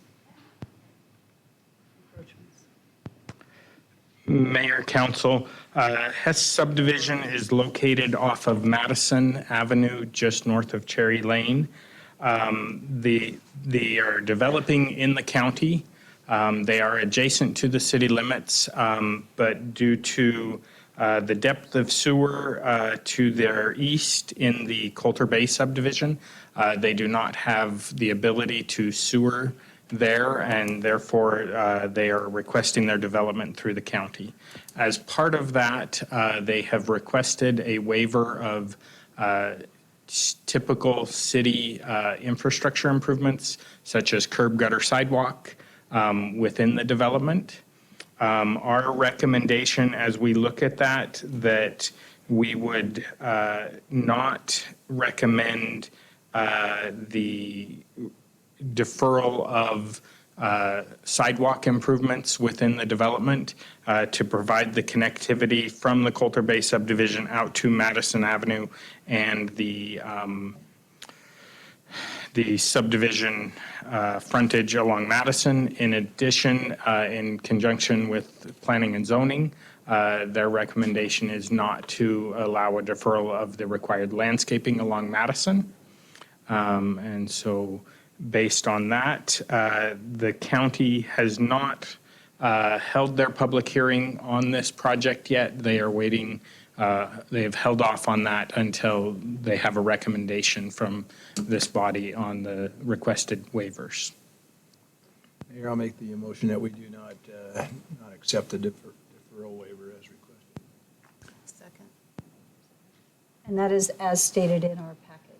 Correct. Okay. It's been moved and seconded. Is there any discussion? Seeing none, roll call. Rodriguez? Yes. Mucci? Yes. Haverfield? Yes. Bauer? Yes. Levi? Yes. Brunner? Yes. I should have clarified this, as I said, as mentioned in our packet, which was not denying all of them, but some of them. Correct. Just wanting to make sure. Okay. So Debbie, for record, it's what is that request that's on page 319. Thank you. 5.9 is an action item to authorize the mayor and public works director to sign a task order with TO Engineers to provide design and survey services for the Canyon Street bicycle and pedestrian pathway in the amount of $93,485, time and materials not to exceed, and this is approved in the FY21 budget. So moved. Second. It's been moved and seconded. Is there any discussion? Roll call. Rodriguez? Yes. Brunner? Yes. Levi? Yes. Bauer? Yes. Mucci? Yes. Haverfield? Yes. 5 is an action item to authorize the mayor and public works director to sign a task order for professional services agreements between the city of Nampa and HDR Engineering on the Greenhurst Road Sunnybrook Drive to Canyon Street project in the amount of $147,531, time and materials not to exceed, and this is approved in the FY21 budget. So move. Second. Discussion? Roll call. Rodriguez? Yes. Mucci? Yes. Levi? Yes. Bauer? Yes. Haverfield? Yes. Brunner? Yes. Item 5.11 is an action item to authorize the mayor to sign a task order for the attached scope of work, Exhibit B, with right-of-way specialists for Kings Road and Victory intersection improvements. Project in the amount of $51,000, time and materials not to exceed, as approved in the FY21 budget. Second. It's been moved and seconded. Discussion? For clarification, Mayor, there were 2 requests listed. Can you explain? Mayor, Councilman Haverfield, the requests are for a professional services agreement, so the overall umbrella agreement with right-of-way specialists, and then the subsequent one is a task order for the specific project at Kings Victory. Right-of-way specialists, we've used them previously, but had not had them set up with the overarching agreement so that we can come back with future task orders on future projects. So is this request just for the appraisal services? Mayor, Councilman Haverfield, that is correct. We have an in-house staff member now that is doing the right-of-way negotiations for us, but we do not have, we need the appraisals to be able to move forward with those actual negotiations and purchases of right-of-way. Thank you. Mayor Daniel, so I take it 51,000's in the ballpark? I have no idea what appraisal people estimates are Mayor, going for. Councilman Bruner, we have approached a number of different appraisal services. They're all within this range. However, these guys, right-of-way specialists, are the only ones that are available in the current market to actually be able to perform them in the time we need. Thanks. Any further discussion or questions? Roll call. Rodriguez? Yes. Brunner? Yes. Levi? Yes. Haverfield? Yes. Bauer? Yes. Mucci? Yes. Item 512 is an action item. This is to authorize the mayor to sign a contract with CWE LLC to lower the water lines in conflict at the Star Road and Cherry Lane roundabout in the amount of $150,150. This is approved in the FY21 budget. So we had this particular one already in the budget? Mayor, Council, this is being paid out of contingency funds that are allocated within the water fund for the current FY21 year, budget year. Are we going to get a reimbursement for this? So Mayor, Councilman, Council, the history on this is last fall, the Spring Hollow Ranch subdivision development installed the water lines in this area in conjunction with their development. At the same time, the Highway District has been designing the roundabout at Star and Cherry. Within the plan review that they did, it was not noted to the developer or to the city that that road was going to be lowered in the center line elevation and portions were going to be lowered. And so the water line was installed per the approved plans by the plans that were approved by Nampa Highway District and the city of Nampa. And when they started construction this spring, it was determined that those water lines were in conflict. There is a letter included in the packet. We will be requesting reimbursement for this cost from the Highway District, and we'll see where that goes. So there's no guarantee, though, that they will reimburse us. So what we're doing is we're authorizing us to move forward at our expense, right? Which is unfortunate. They would shoot us if we held their project up. What happens if we don't follow our plans? They have currently been notified by their contractor that there will be a delay claim. And as noted in the write-up, it is possible that there will be additional costs that Nampa Highway District will look to recoup from ourselves and other utilities that are causing the delay. And so that is a possibility. And there is no guarantee that they will choose to fund any portion or all of this relocation. We do have an agreement with them that governs us the city being allowed to have our utilities within their right-of-way. That agreement, similar to our agreements with other utilities within our right-of-way, does specify that given notice, we are required to relocate or remove our utilities. And so that's the framework under which we operate within their right-of-ways. So Mayor Daniel, sounds like they have the leverage. Is there any consideration of at least saying we split the cost of this? You have that guarantee going in? We will be requesting that. No request has been made or discussion with them, though? We have not made any formal request to them. After this meeting tomorrow morning, that letter will go out to the Highway District, asking for the full amount.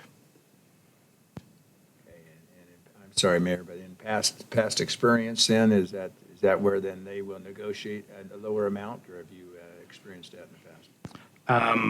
So I believe if this were the city in this position, we as Public Works would certainly be looking at a negotiation for participation in that type of a situation. I can't necessarily speak to what their mindset would be. So Mayor, I guess I'm not going to vote for this at this point. I would vote for move for a continuation continuance on this and that we do talk to them further rather than waiting until after the action that we ask for the full amount. And you're, Danny, you're not happy with that, I can tell, so go ahead.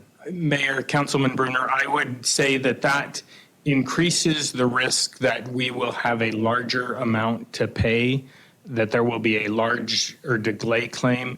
And if we don't proceed with this, the contractor is on the board to start tomorrow. If we fail to do that, I don't believe it helps our case with them that we are acting in good faith and trying to not delay their Okay, project. so that makes a little difference, you say, starting tomorrow, so 2 weeks is too late, is what I'm hearing. 2 weeks will likely be a much longer Okay, delay. I'll claim. rescind my motion, Mayor. Let somebody else make a motion. Mayor Kling, Yes. I'll make the motion to authorize you to sign the contract with CWE to lower the water lines in conflict at Star Road and Cherry Lane, roundabout in the amount of $150,150. Second. So it's been moved and seconded. Is there any further discussion? I have to say, I'm not at all happy about it. Tom and I have talked about it, and I'm aware of the process, what transpired. It's very unfortunate. Our team did their job, they asked the questions, and it is what it is. So I think they need to come back and help us on this one, and I trust that they will. We'll see what happens. But Tom knows I'm not happy about it at all, but it is what it is. So, any further discussion? Mayor, I would just recommend that I'm going to vote for yes on this because of what I'm hearing, but I'm happy to sign it, but you, at least the mayor, and at least a letter goes out to them. That this isn't, we don't want this to keep happening in the future, so. Well, it's very inappropriate when we ask, and Daniel's letter does reference that, so I could send another. Well, I would like to have a little more, I mean, Daniel, I realize, but from the mayor, I think that has a little more. I'd be happy to do so. Mayor, Yes. could you follow up with us as soon as you have the resolution on what they're willing to do? Yes. Thank you. So you have a meeting tomorrow with them? We're gonna, No, it'll be likely at their next board meeting, which I believe is not this Thursday, but next. Just let me know the deadline when I do the letter, and I'll get it out. Maybe I'll It'll mail be it in before the advance. next commissioner meeting for sure. Okay. Yep. So, we'll work with you, get you something. Thank you. Any other discussion? Roll call. Rodriguez? Yes. Brunner? Yes. Levi? Yes. Bauer? Yes. Mucci? Haverfield? Yes. Item 513 is an action item to amend the fiscal year 2019 Transportation Master Plan by incorporating Figure 3-10. This is revision 3 that was done in 2021, which is the functional classifications map. So move. Second. Is there any discussion? Roll call. Rodriguez? Yes. Mucci? Yes. Levi? Yes. Bauer? Yes. Haverfield? Yes. Brunner? Yes. Item 514 is an action item to authorize the Public Works Director to proceed with the Givens Pursley LLC for city water rights legal services in the amount of $60,000, time and materials not to exceed. This is approved in the budget, and legal has reviewed the agreement. Would you like? Thank you, Tom. Thank you for sharing with us how your thoughts and getting to this point for this review. Mayor, I will say I did have some questions on this, and Nate did get back to me. I was curious as far as, since this is not a contract, what we had been spent, and actually Nate's the last 3 years of cumulative expenditures I'm sorry, name of the law Givens. firm, Givens Pursley. And so anyway, that, you might just Yeah, let the I other can- council folks know what that amount is. Counselor, Mayor, Counselor, I'll definitely do that. So, and I've got the numbers that Nate sent out this morning. So this is it's important to note this is a not to exceed amount. And, we've took the best guess that we could on what would be needed. There are a lot of this is specialized water attorney work. This is outside of the the work that our general attorney's office does. And this is an expertise that, you know, we'd like to hire and we need. Mr. Lakey's office did mention, he looked at the hourly rates and said that, you know, it would be great to use some of the associates to keep the cost down and, you know, and try to manage that cost, and we will do that. So there is some history here. There was, and the $60,000 is our best estimate based on the work that was outlined in the memo. So I'm gonna have to get my readers going here. So 2018, so the fees we spent for water right attorneys was $30,000. And then in 19, it was $65,000. And then in 2020, it was $208,000, but about 180,000 of that has been our reuse case that we've been working on. So it's most of that larger number in that last year is the reuse case. If you notice in the reuse case is, you know, we've done everything we can with our legal attorneys. Now we're just waiting on the Department of Water Resources to make a decision. So you can see in the memo that we provided on the in the packet that we're not expecting a lot more legal fees for that. We're just awaiting a decision. So any questions I can answer about this? Hey, Mayor, I just have a Cost. question from legal. Mr. Lakey, as far as, realize your firm does not do this, so I take it you have high recommendations for this firm. I mean, I've been told they're the best water rights and management firm out there, and I'm putting you on the spot. Is your recommendation as far as the firm to? Madam Mayor and Councilmember Bruner, Gibbons Pursley is certainly an excellent firm. And I think they have excellent experience and expertise in water rights. And, you know, with the added benefit of the experience with the city and familiarity with, you know, the issues that are pending. So I don't have any problem with them continuing on. Well, to not continue with what they've already started, I understand.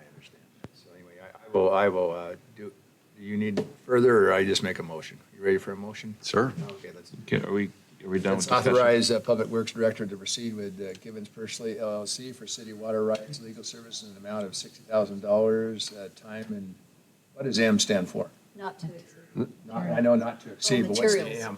Time and materials not to exceed, Counselor. For not to exceed 60,000. Okay. My motion. Is there a second? Second. Okay. Discussion, Councilman Bauer. Legal?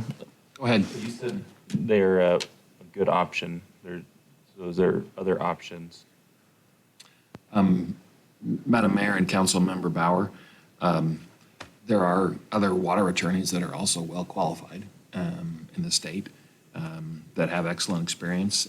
Gibbons Pursley, as I said, has excellent experience and familiarity with the city. So if your question is, are there other options? Yes, as far as water attorneys. Are we, just to put it bluntly, are we getting robbed or?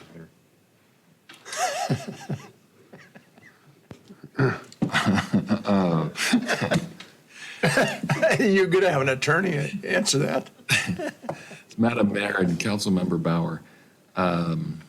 It's funny. So Boise law firms have significantly higher hourly rates than other firms, Meridian firms, for example. But you know, I think maybe this is something you evaluate again in the future and see. But I think right now, I don't think you're getting robbed, and I think it makes sense to stay with Gibbons Pursley with the experience and the things that you have pending. Not to say you couldn't explore other options in the future if you were wanting to. That's all up to you. Mayor Kling. Yes. Mayor Kling? Mayor Kling? Yes. Councilman Rodriguez? Yes. You know what it looks like? It looks like this firm has this over a barrel.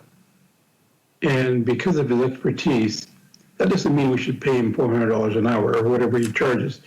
I don't see an invoice. I don't see what he's been doing for our community. And it seems like Public Works are going to go ahead and give him the okay, but with no supporting documents. So it's like Councilman Bauer said, are there other alternatives? Well, sure. I mean, if you work with a certain individual, you know he's qualified, you know what kind of work you do, you stay with him. I understand that. But this, to me, is like there's no one else that can do it because we've worked with him for so long. I don't know if we've given anyone else a chance. So I'm not sure I'm going to support this until I find other documents that show that what he's done, how he's done it, and what advantage he has with us. That's all. Thank you. Councilwoman Mucci.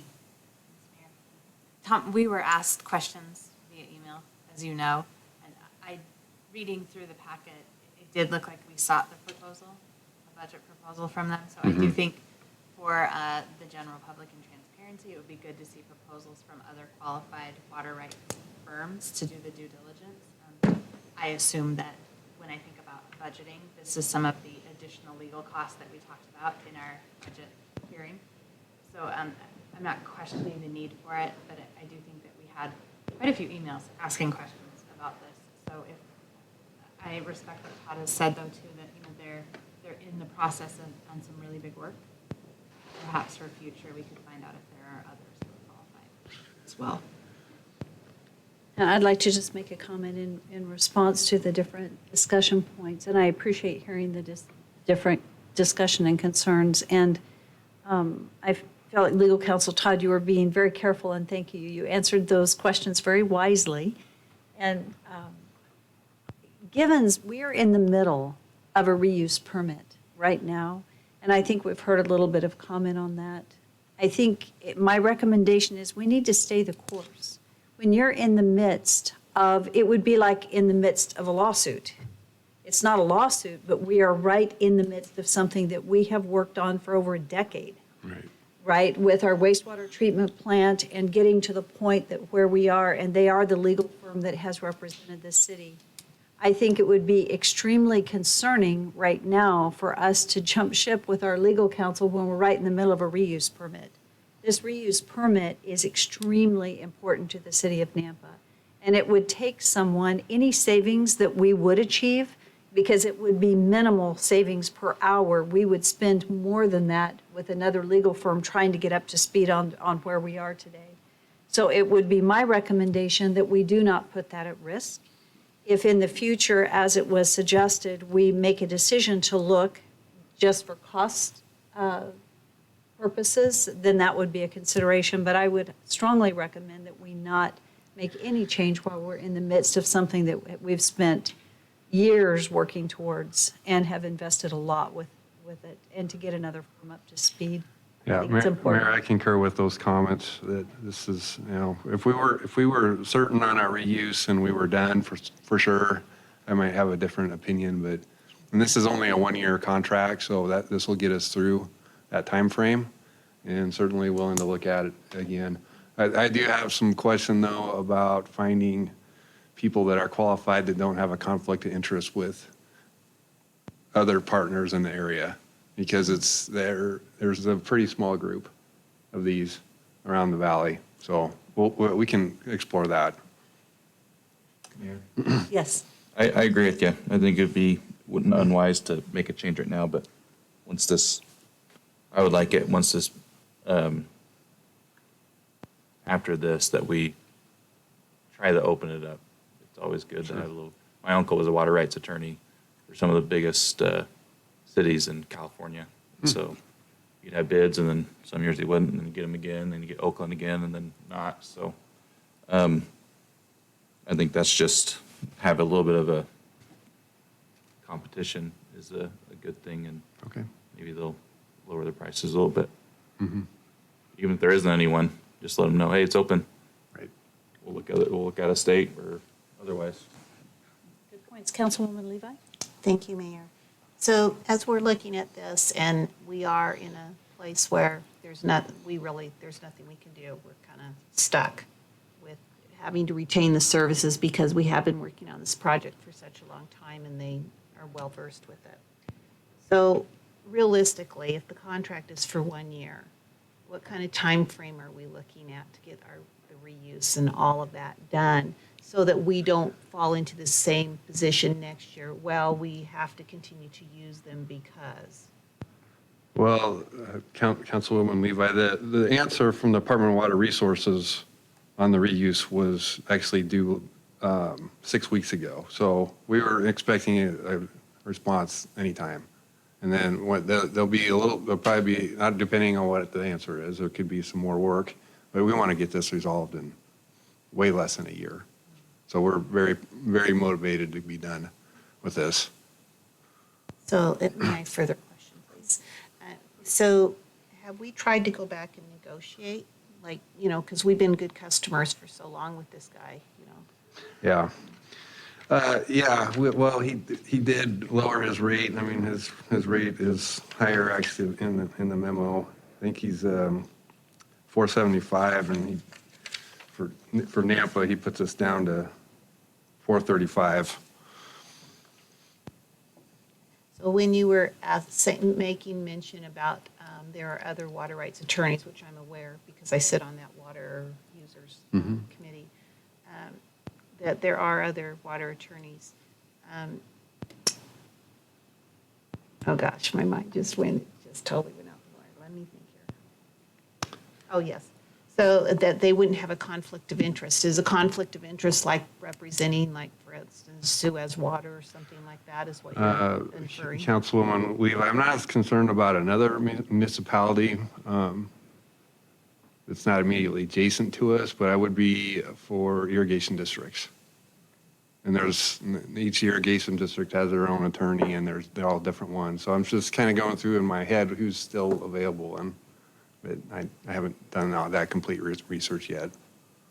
Okay. Well, I would be in support, as some of the others have mentioned, of us bidding this out in the future. Okay. Taking care of that. Thank you. And it might be beneficial to go ahead and touch bases with Chris Myers and then his associate Preston Carter. Just touching bases, letting him know that the dollar per hour rate is of concern to the council, that we would appreciate them using the associates that would not be filled out at such a high rate. Right. At the same time, I don't think there has been any concern over their representation for our community. I think they've done a good job. They have done a good job. And so, you know what, we need good representation right now as we get this done because we need to get it done. So hopefully we can get it done and it will not cost us even what we've budgeted. Right. Is there any other discussion? Okay, can you remind me, was there a motion or are we still waiting? We have a second. There was a motion and a second. Okay, roll call. Rodriguez? No. Mucci? Yes. Levi? Yes. Bauer? Yes. Haverfield? Yes. Brunner? Yes. Okay, thank you. So item 515 is to authorize the mayor to sign appendixes A and B to amend the exchange maintenance agreement between the city of Nampa and Canyon Highway District Number 4. Legal reviewed this and approved the agreement. Do we have any questions for Tom? I will make the motion that we approve the amendment as stated. Second. Is there any discussion? Roll call. Rodriguez? Yes. Mucci? Yes.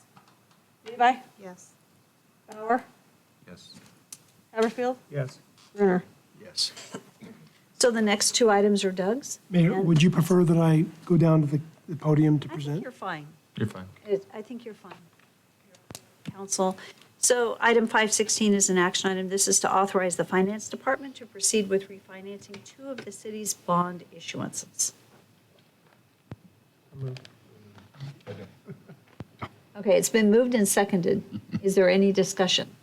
Assuming that you read through what he provided and. Mayor, I just have one question. I'm trying to find it here. I thought as far as saving the costs on the fixed costs, if we use the same, That's a possible option we can negotiate with Piper Sandler's representative, Eric Herringer, who's on the line with us, will help us navigate that. And if there's a way to save more money during the refinancing, we will. So that is still to be determined. Exactly. So I can talk. Okay. But what was presented here is essentially the floor of what we would save. Maybe there's a little more, we'll try and I find it. understand the floor. If we can save more by just using one entity. Right. then That's what I'm interested in us looking at. Okay. Thanks. Okay, so there was a motion, correct? And a second, and you've got it? Is there any further discussion? Other than Councilman Brunner did note that he would like us to the extent that we can, further our savings or lack of expense based on using a single entity. There's no other discussion, roll call. Rodriguez? Yes. Brunner? Yes. Mucci? Yes. Levi? Yes. Bauer? Haverfield? Yes. Item 517 is an action item to authorize the finance director to update our financial services agreement with Piper Sandler, formerly Piper Jaffray. The update centers around the financial compensation to Piper Sandler for their role as our financial services advisor. This is not an increase in cost, rather it addresses the fee structure between the private placement loans and public offerings. So move. Is there any discussion? Roll call. Rodriguez? Yes. Mucci? Yes. Levi? Yes. Bauer? Haverfield? Yes. Brunner? Yes. So we're done with the public hearings, and we will move over to unfinished business. We're on action item 7.1. This is the first reading of ordinance for zoning map amendment to suburban residential, from suburban residential to two-family duplex residential for a future development at 1110 South Elder Street. This is for David Nugent. An ordinance of the City of Nampa, Idaho to provide an RD zone designation for certain lands commonly known as Parcel R 1157901, located at 1110 South Elder, Nampa, Idaho, comprising approximately 0.18 acres, more or less, determining that said zoning is in the best interest of the citizens and consistent with the city's comprehensive plan, rezoning said property from RA to RD, providing for a recording, instructing the city engineer to designate said property to RD on the official zoning maps and other area maps of the city, subject to the conditions imposed by city council, and directing the city engineer to alter the use and area map accordingly, providing an effective date, and repealing all ordinances, rules, and regulations and parts thereof in conflict herewith. Is there a motion? Mayor Kling, I'll make the motion to pass the preceding ordinance, I assume under suspension of rules. It is not on here, but I'm assuming it is. Okay, it's you. under suspension of rules. Second. And there are 2 seconds. We'll go with Jacob. Roll call. Rodriguez? Yes. Brunner? Yes. Mucci? Yes. Levi? Yes. Bauer? Haverfield? Yes. Item 7.2 is an action item. This is the first reading of ordinance for annexation and zoning to community business zoning district at 11043 Moss Lane, and a conditional use permit for a vehicle repair and used vehicle dealership for Dwayne Steve Lee.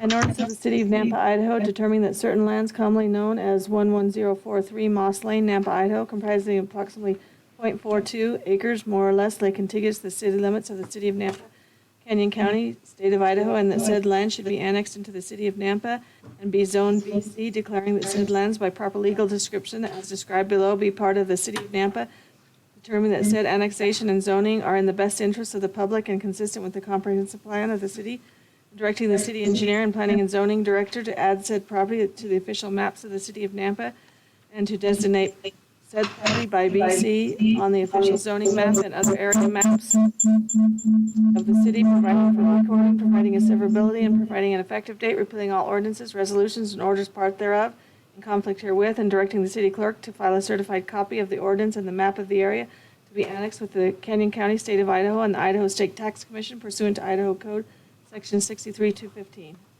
And this is requested under suspension of rules. So moved. It's been moved and seconded. Discussion? Roll call. Rodriguez? Yes. Brunner? Yes. Levi? Yes. Mucci? Yes. Haverfield. Yes.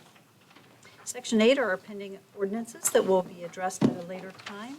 Section 9 is executive session, and I would stand for a motion to adjourn into executive session pursuant to Idaho Code 742061. And we've got one